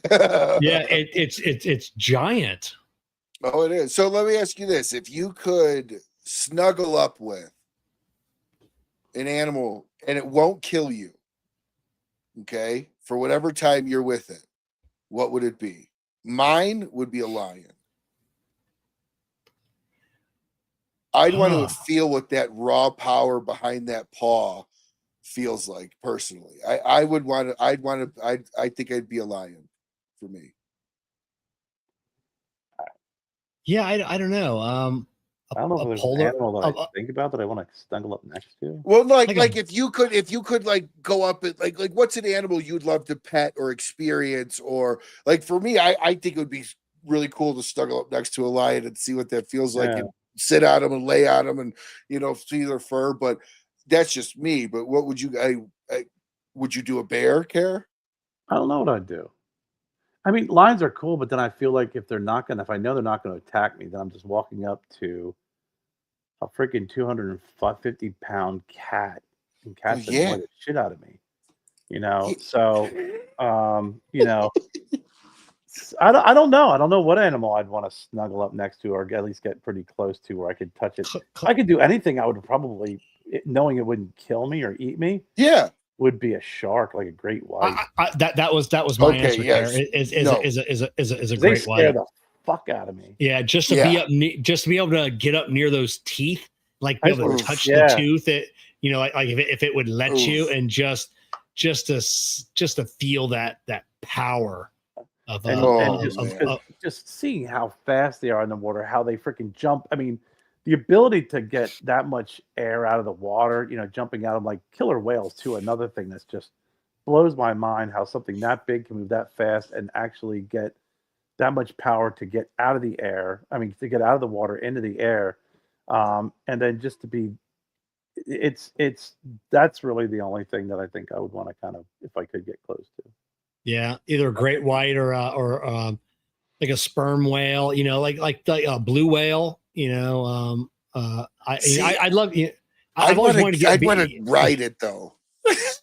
Yeah, oh yeah, no, I would definitely, you know, maybe take it for, you know, hook on the fin, let it take it for a little ride.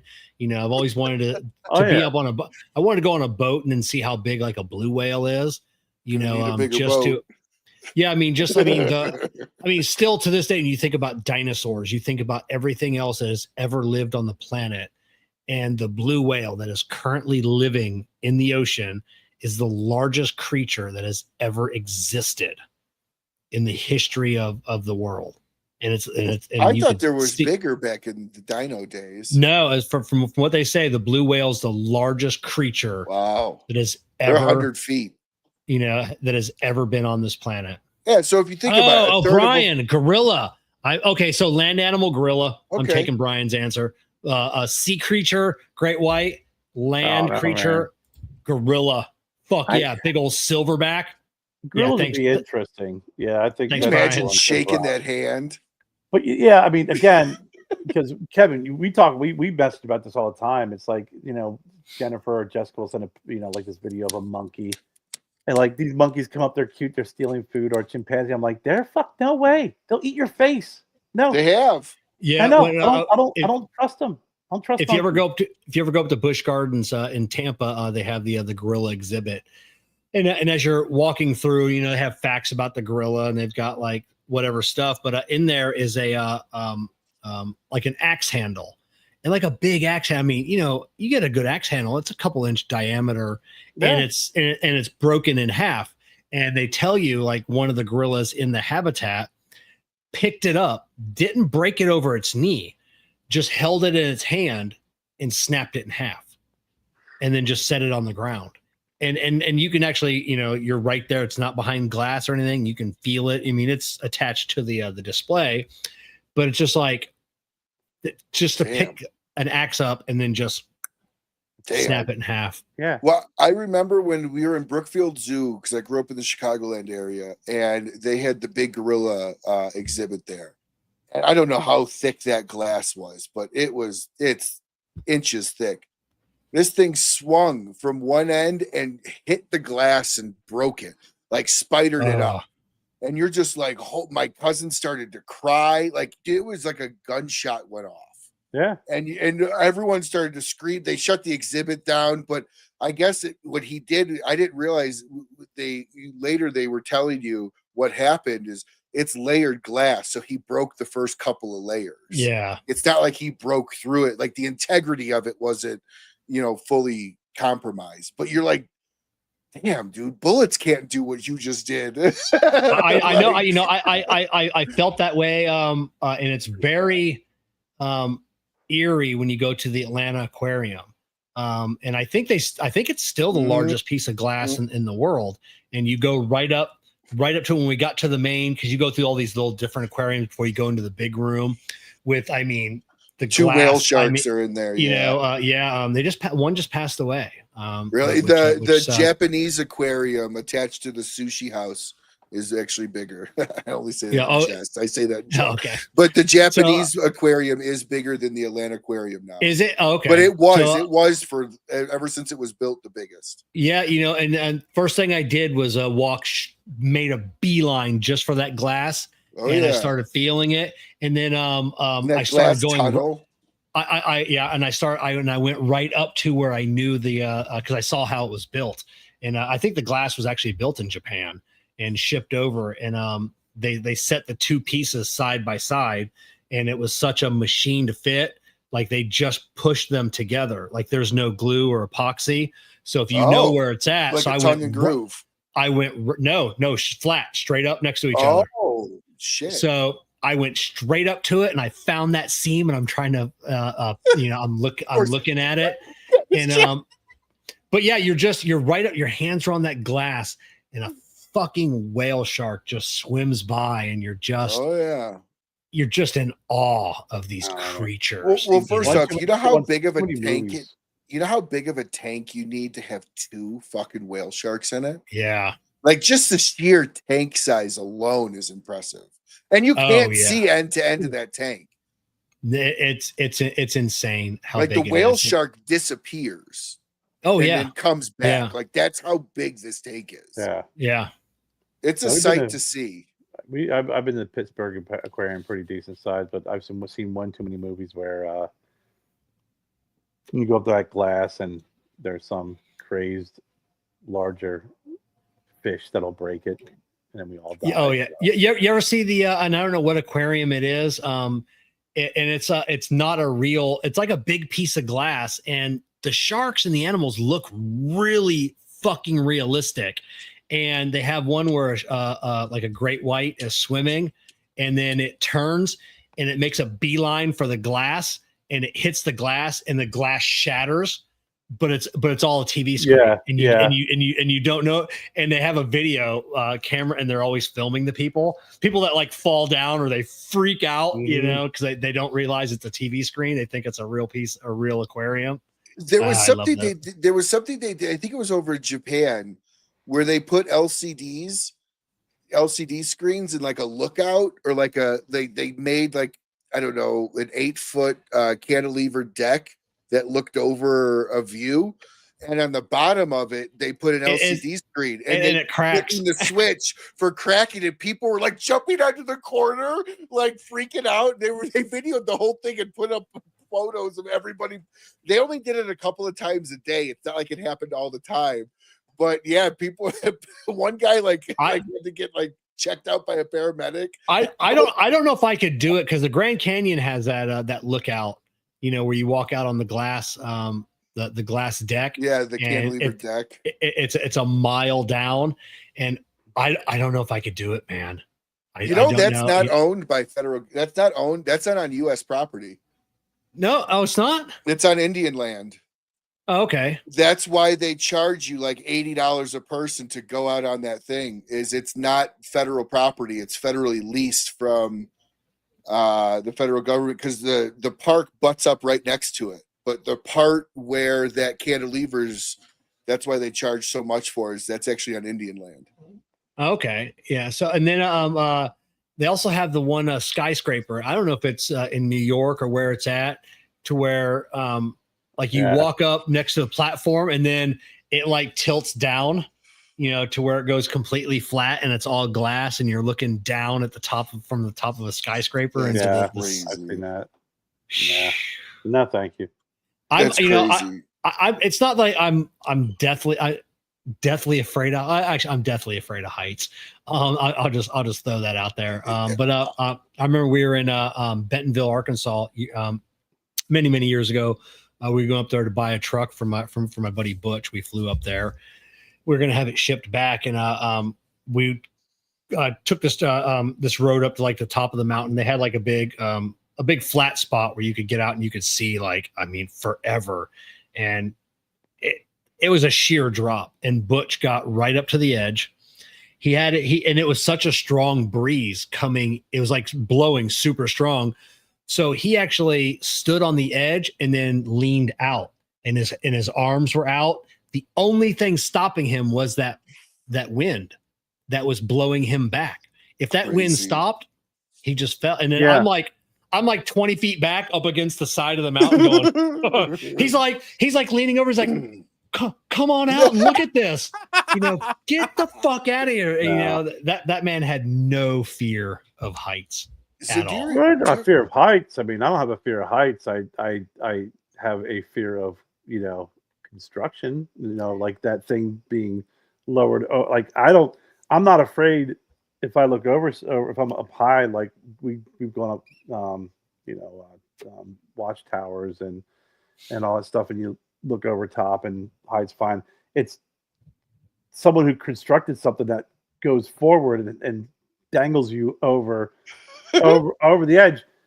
I don't want to fall that far because someone just decided that they didn't check the pistons that day or the cotter pin. Like I don't that's my concern. Is not necessarily the height. It's or in your friend's case, if you're trusting the wind to keep you from falling, God's just gonna be like, hey, stupid. Stop. Yeah, I have and it's and I forget what the condition's called, but I kind of have that. It's an irrational fear of not being able to control myself from jumping, from a height, like when I've had that and I've experienced it like you want to jump, like from a half a mile up, 30 stories up, 40, and you're only over a handrail, and you're like, and you have that urge to jump.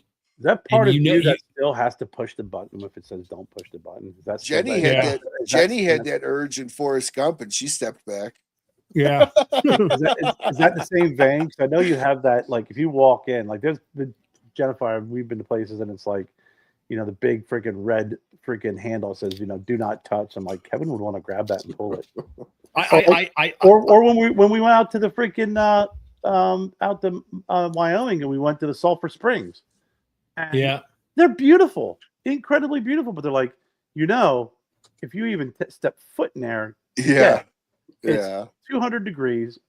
It's got freaking sulfuric acid. It's got this. It's got that. It will eat you alive, not leave bones. And Jen's like, I just want to dip my finger in it. I'm like, you stupid. Why would you want to? I mean, how bad can it be? I'm like, 200 degrees of sulfuric acid sounds pretty bad to me. You come out fingerless. Yeah, the oil. I did a tour of the Yingling. It was my very first cigar event ever, a Perdomo cigar event. And it was up at the Yingling Brewery up in Tampa. And we did a tour of the Yingling Brewery before the cigar event. Only a small group of us, maybe 12, 15, 20 people. And we walked into the main control room. Buttons, switches, TV screens everywhere. Right in the middle of all that's a red button. And I made a beeline right for that red button. And there's a few of us talking. My buddy Keith was with me. He's like, "What do you think that button does?" I just reach up and press it, and I just pushed it in. And then right then the tour guide walks in, and she goes, "There's always someone that pushes the red button." And then Keith goes, "What does that red button do?" She goes, "Nothing. But we figured if we put a red button there, everybody's going to press that red button and they're not going to press the real buttons that do real things." So he's like, "What do you think that does?" I'm like, "I don't know." Boop, pressed it in. Could have shut the whole fucking plane. But I told him, I go, "Listen, if that button was really important, there'd be a cover over that red button. Like you couldn't just accidentally bump into that button." So I was pretty sure that button didn't do anything important. So pretty sure. Do you guys remember that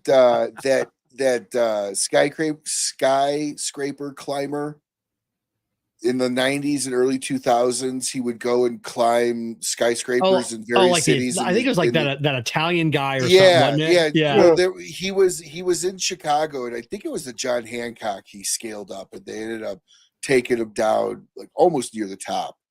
And I remember looking at my dad going, "Man, that would really hurt to fall." And he's like, "The fall wouldn't really hurt as much as the sudden stop at the end." Yeah. And you got, and the problem is you got time to think. That's what freaks me out. Like more than anything, you got time to think. Like, is this going to hurt? And there's a pretty good chance it's not going to hurt. Like you're not gonna feel it. But, no, like you see these parkour guys on these high skyscrapers that slip, and you're like, "Oh, dude, like, okay." The one arm on the crane, you're like, we had to. Oh, you're very welcome, Mike. We had to, in the next town over, Venice, they were building and it wasn't super tall. I think 10 or 12 stories, building a condo building on the island, and a guy got too close to the edge, and the railing wasn't very sturdy.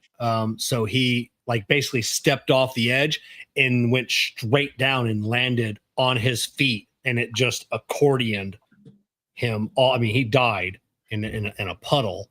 But I'm like that. I'm like, oh, he may have felt some of that. You know, did he feel his ankles breaking, and then his shins and his knees and his legs, and before it got to the top? You know, I thought about that way fucking too long. That's a slow motion death, Kev. That he probably didn't feel any of that. My dad worked at 3 Mile Island, and they had the big cooling towers.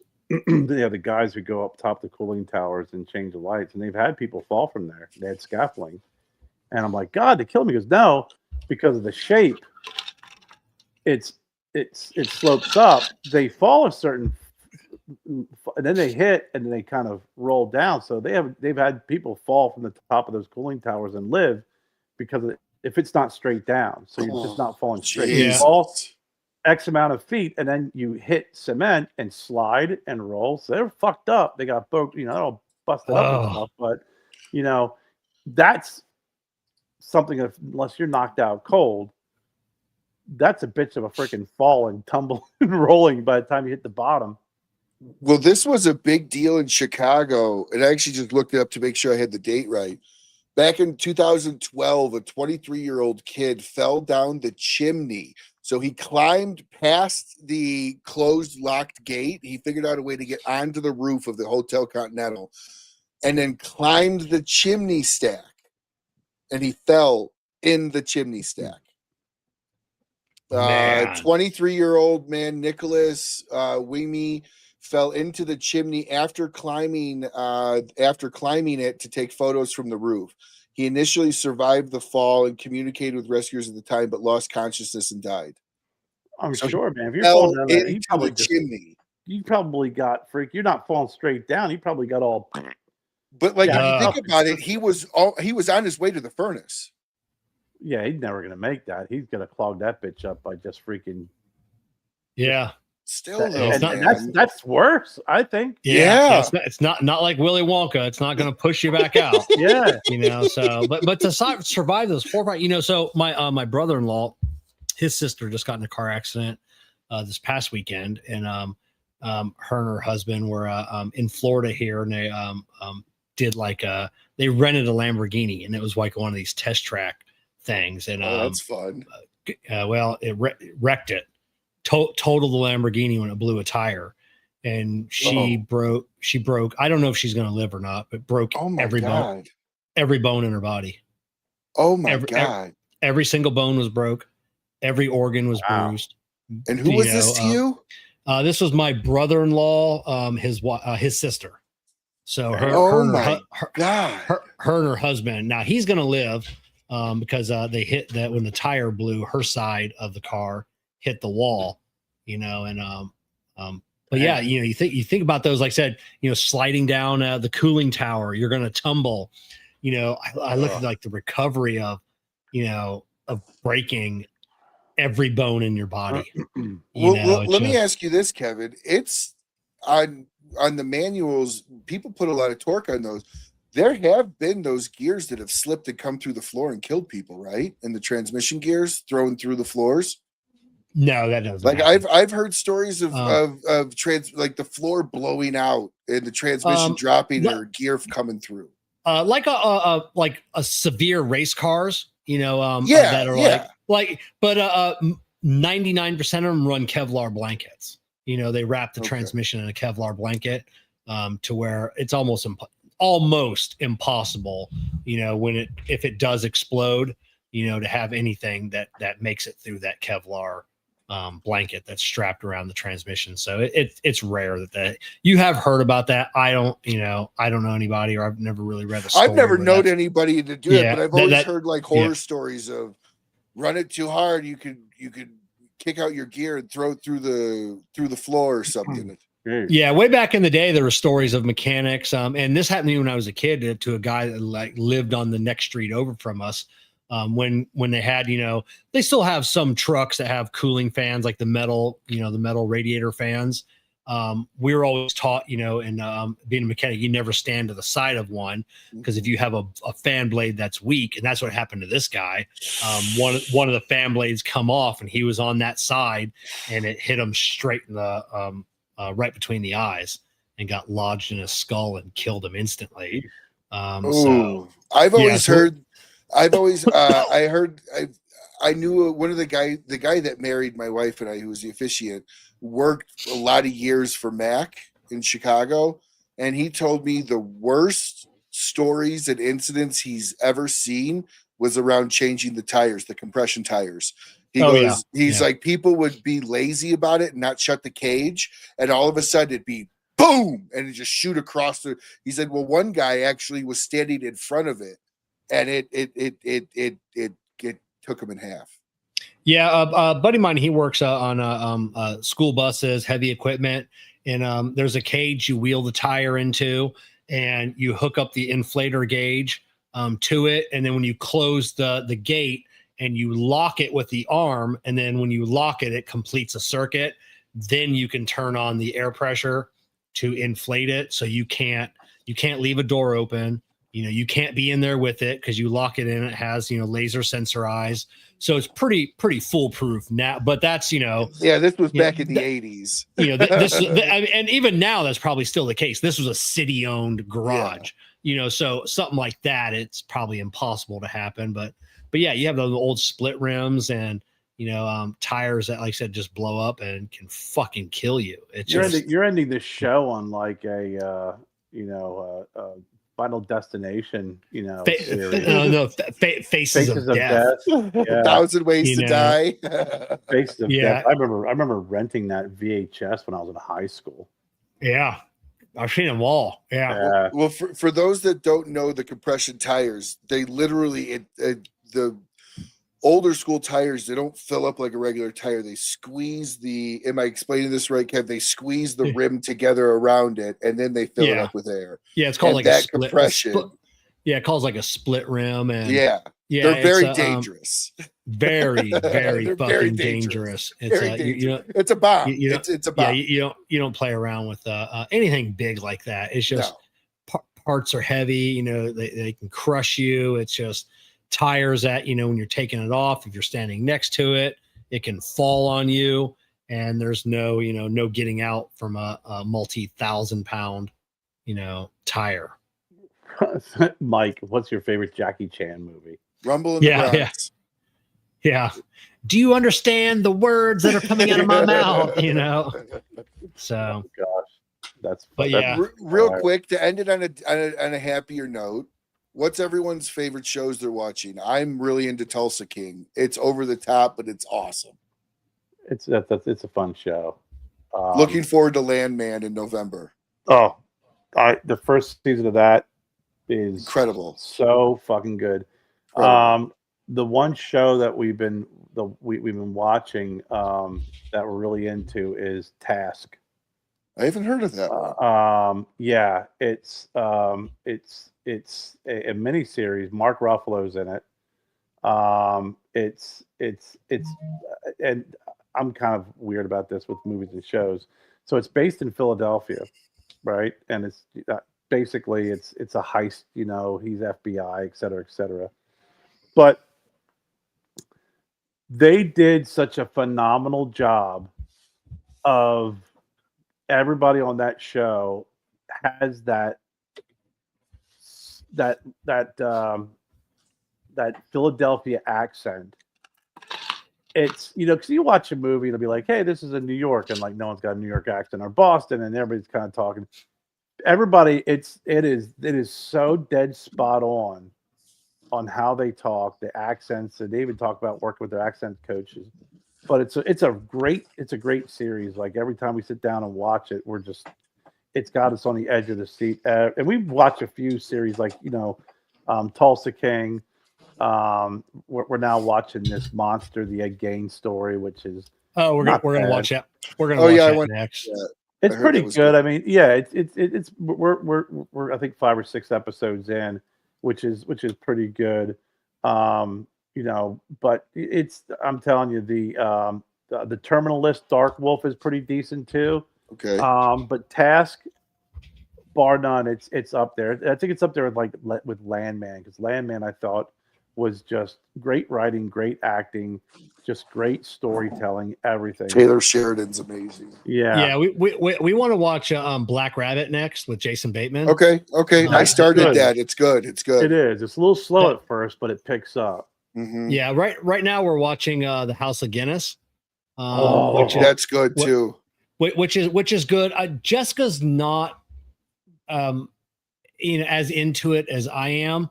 The problem with House of Guinness is you almost have to have some knowledge of Irish history going into it. Like Understand why they're fighting. If you don't understand what's going on in those times, it's really hard to understand it. Like you really do need, like there are certain parts, like if you didn't know, like you wouldn't kind of have any idea of like what's going on, why you don't appreciate the tension and the hostilities and just how fucking like when the guy goes to New York and then the fireman's like, are you Catholic? Yep. And they change him down. Like if you didn't understand like the Catholic Protestant whole thing. God, and so I think we're like 4 or 5 episodes in, and I'm thoroughly enjoying it. It's well done. I love it. I just love the factory, the attention to detail of the factory and all the machinery and everything that's going on.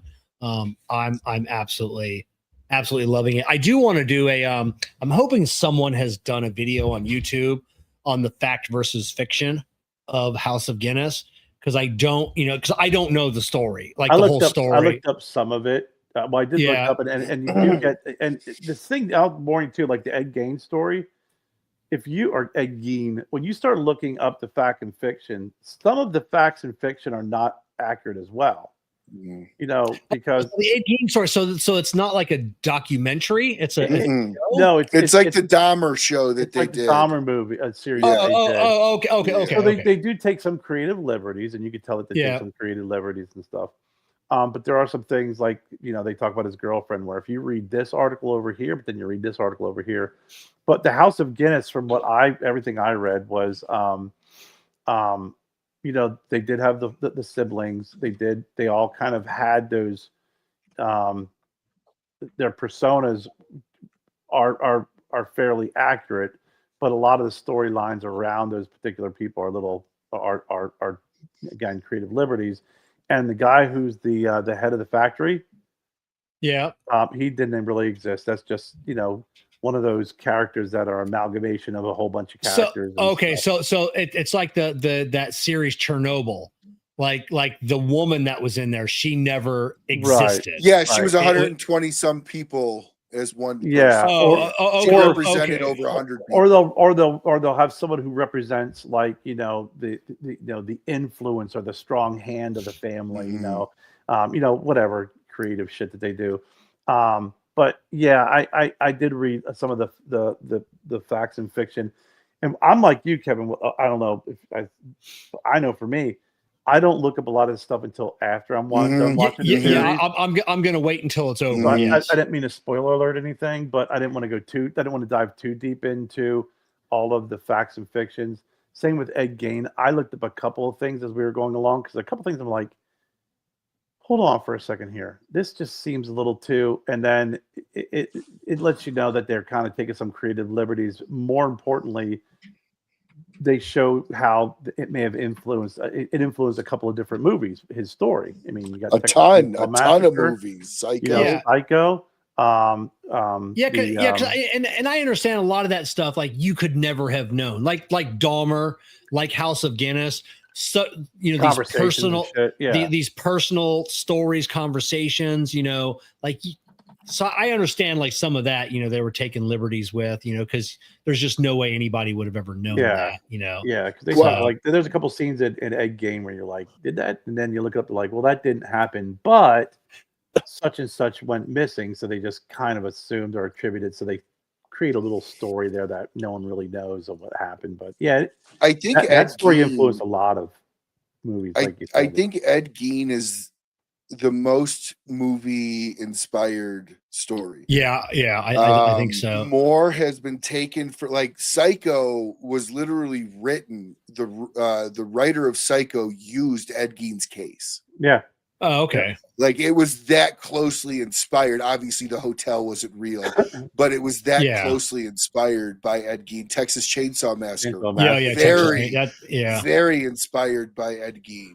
Well, they showed the scene where, not to be a spoiler here, but they showed the scene where the guy who's the writer of the Texas Chainsaw Massacre, as a teenager, having dinner with his aunt and uncle, and his uncle lived in the next town over from Ed Gein, was telling him the story about it, and that's where he first first learned about it, and then kind of was like, hey, I want to make a movie that's just going to shock the freaking world. Silence of the Lamb has some Ed Gein as well. That was the first really big one. Yeah. Deranged came out in the 70s, was an Ed Gein one as well. But yeah, Ed Gein is probably the most movie inspired of the serial killers. Yeah, don't they have another one coming out on another serial killer? Yep. Yeah, they actually had Dahmer, they had the Mendez brothers, they have this guy, and then they have Lizzie Borden. Oh, okay. Didn't they do one on Ted Bundy, or not Ted Bundy, the clown? Gacy, yeah. I don't know if he's part of they're not part of the monster series. Though. No, they did the Gacy tapes, and they touched on Gacy during Dahmer.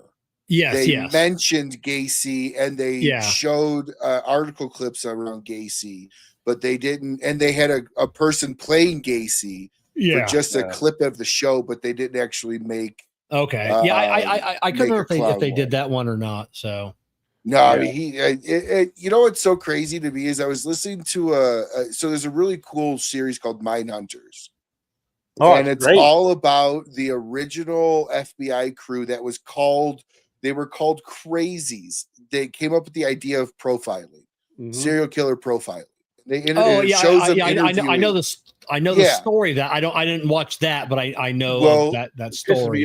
They actually stopped that series. Yes, it saved for me. Fantastic. Well, they interviewed the real guys behind that profiling team. And they said, so what scared you most about what you did? He goes, or what about the people that you interviewed scared you most? He goes, nothing. It's about the people we'll never interview that will never be caught. He's like, the serial killers that we've caught don't keep me up at night. It's the serial killers that nobody will ever know of.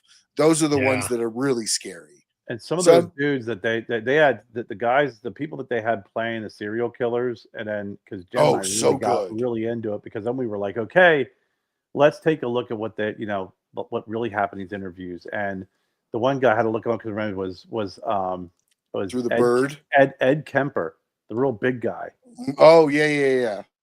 That dude was just like, when you hear him talking about how he killed people, what he did, it's scary. It's like, you talking about, your day at work and how you changed, how you just described the whole tire thing. That's how he's describing how he cut his mom's head off and did this and did that. And he's like, I had to go talk to the cops, and I had the girl's head in my trunk. And I'm thinking, I really can't keep that in there.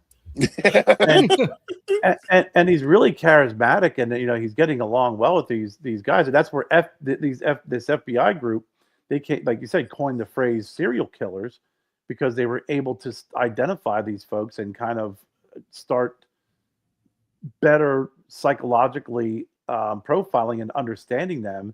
And that's where the term came up. Serial killer, serial killer, and that's where it came from, this FBI team. And it's a great series, and I think it was that year Jennifer and I were watching that. We were watching the San Clarita Diet, which is a great fucking movie. I'm upset they canceled that one too. And another series, we were watching all three, and all three were canceled around the same time. We're like, those some of the best shows right now, especially Mindhunters, was so freaking phenomenal. It ended with them, when they talked to Manson, their interview with Manson, and just so disappointed. And I think it was Castle Rock, all the series that did the backstories on Stephen King movies. That was also another great series that they canceled, which really pissed me off, because the what story is it, Kev, with Stephen King? He's I'm your biggest fan.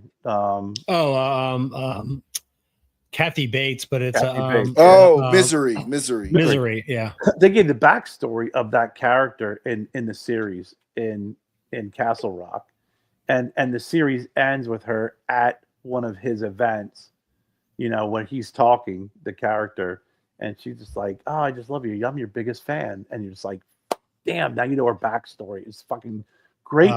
Great series. Just canceled. That's great. I always said if there's ever going to be a serial killer in my town, I just hope he lives next door. They never fuck with the neighbors. Just one day the news crew's out, the police is out, and you always hear that guy. He was such a nice guy. Help me out with my trash. He's such a quiet guy. Yeah, it's never. He never messes with the neighbors. So that's what he always bought cigars from me. He's a real nice guy.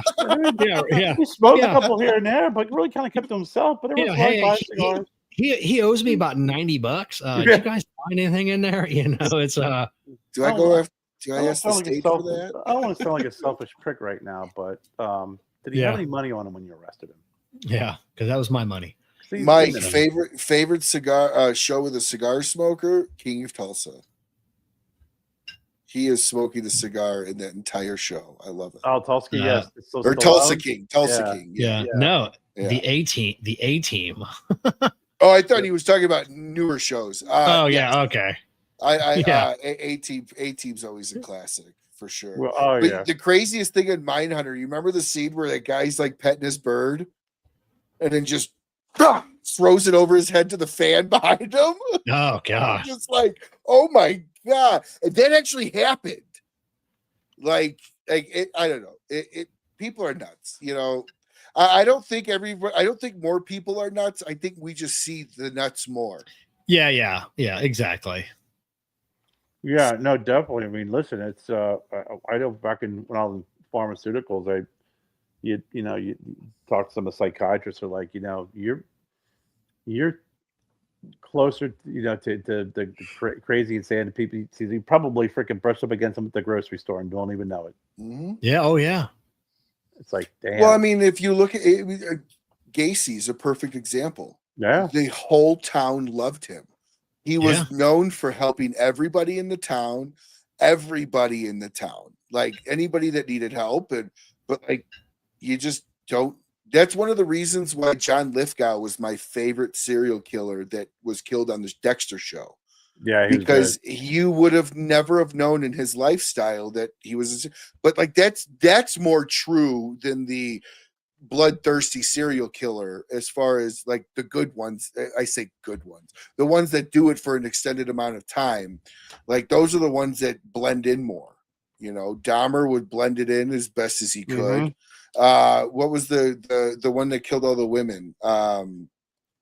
That was what's his face? The charismatic guy. That the good look. Everyone always said he was good looking. But like him, like he was normal. Nobody thought anything. It's just it. People are sick most of the time. Like people can be really sick and demented, and most of the time, it kind of is the old adage: don't meet your heroes. It's kind of like sometimes don't get to know somebody really well. You might not like what you find out. Yeah. If you get a chance, if you haven't watched it and you like the whole thing, watch the movie Blackbird, the series Blackbird. Oh yeah, I watched the first episode. It was great. Oh my god, that's another one. It's fantastic. Yeah. Just really great acting, great storytelling. Just it's again another fucking people who justify freaking like killing was just no different than freaking taking out the garbage, which I got to do after the show. You're talking about the Bateman one, right?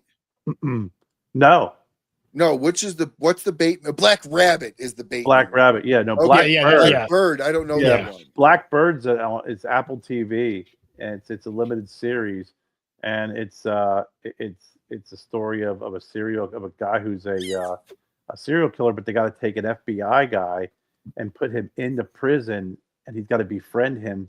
They're trying to figure out where these bodies are. It's such a great series. Slow Horses is another really good one on Apple TV.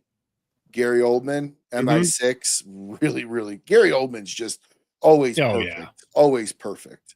Yeah, I tried watching that at first. I got a little slow. I want to revisit it because I am a Gary Oldman fan. It's exceptional. It really is good. Yeah. Really, He's a really great is a good actor. show. And then the new John Candy documentary comes out this month. I'm looking forward to that. Yeah, I know. On Prime. Everyone same said here. it was amazing. Yeah, Everyone has said it was amazing. Can't wait to see it. But all right. Well, on that note, God, Ryan, that 2.5 hours. I mean, it feels like 15 minutes.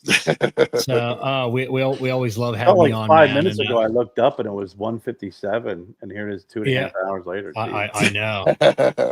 It goes by fast when you hang out with your friends. That's it. Everybody. Ryan Miller, Rocky Mountain Cigar Show. There's a link down in the video description. If you want to check out some good interviews, Ryan does some fantastic ones. Who you got coming up next, Ryan? I was gonna have Wanda from Sticks and let me see.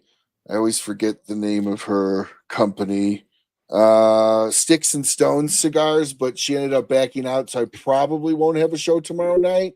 But the following week, I've got Paulie DeSilvio, La Casa Grande. All right, right on. If you want to do a show tomorrow night, I'm free. If you want to hop on and do anything, let me know. I will, brother. So, I think I might want to take the night off. It's nice having one off every now and then. It is, man. All right, so make sure you're following me, Kerr, like I said, Ryan, all of our social media links down in the video description. I want to thank everybody for coming on, spending a couple hours of your Wednesday night with us. And Kerr and I will see you back on Monday night with another Puff and Ponder podcast. And remember, you guys check out and the Ashes to Africa. We are sending our son Joseph to Africa, and we are have a nice little thank you giveaways, if you will, for donations. So you can go to vsrcigarfam.com and check that out. Yep, and if you're on Facebook watching this, just search Ashes to Africa. You'll find the event, all the info on how you can get in on the cool giveaways. We got a lot of great giveawaways, man. Yeah, we're up to almost $10,000 in giveaways. Wow! So right on. All right, we'll see everybody on Monday night. See you. Peace.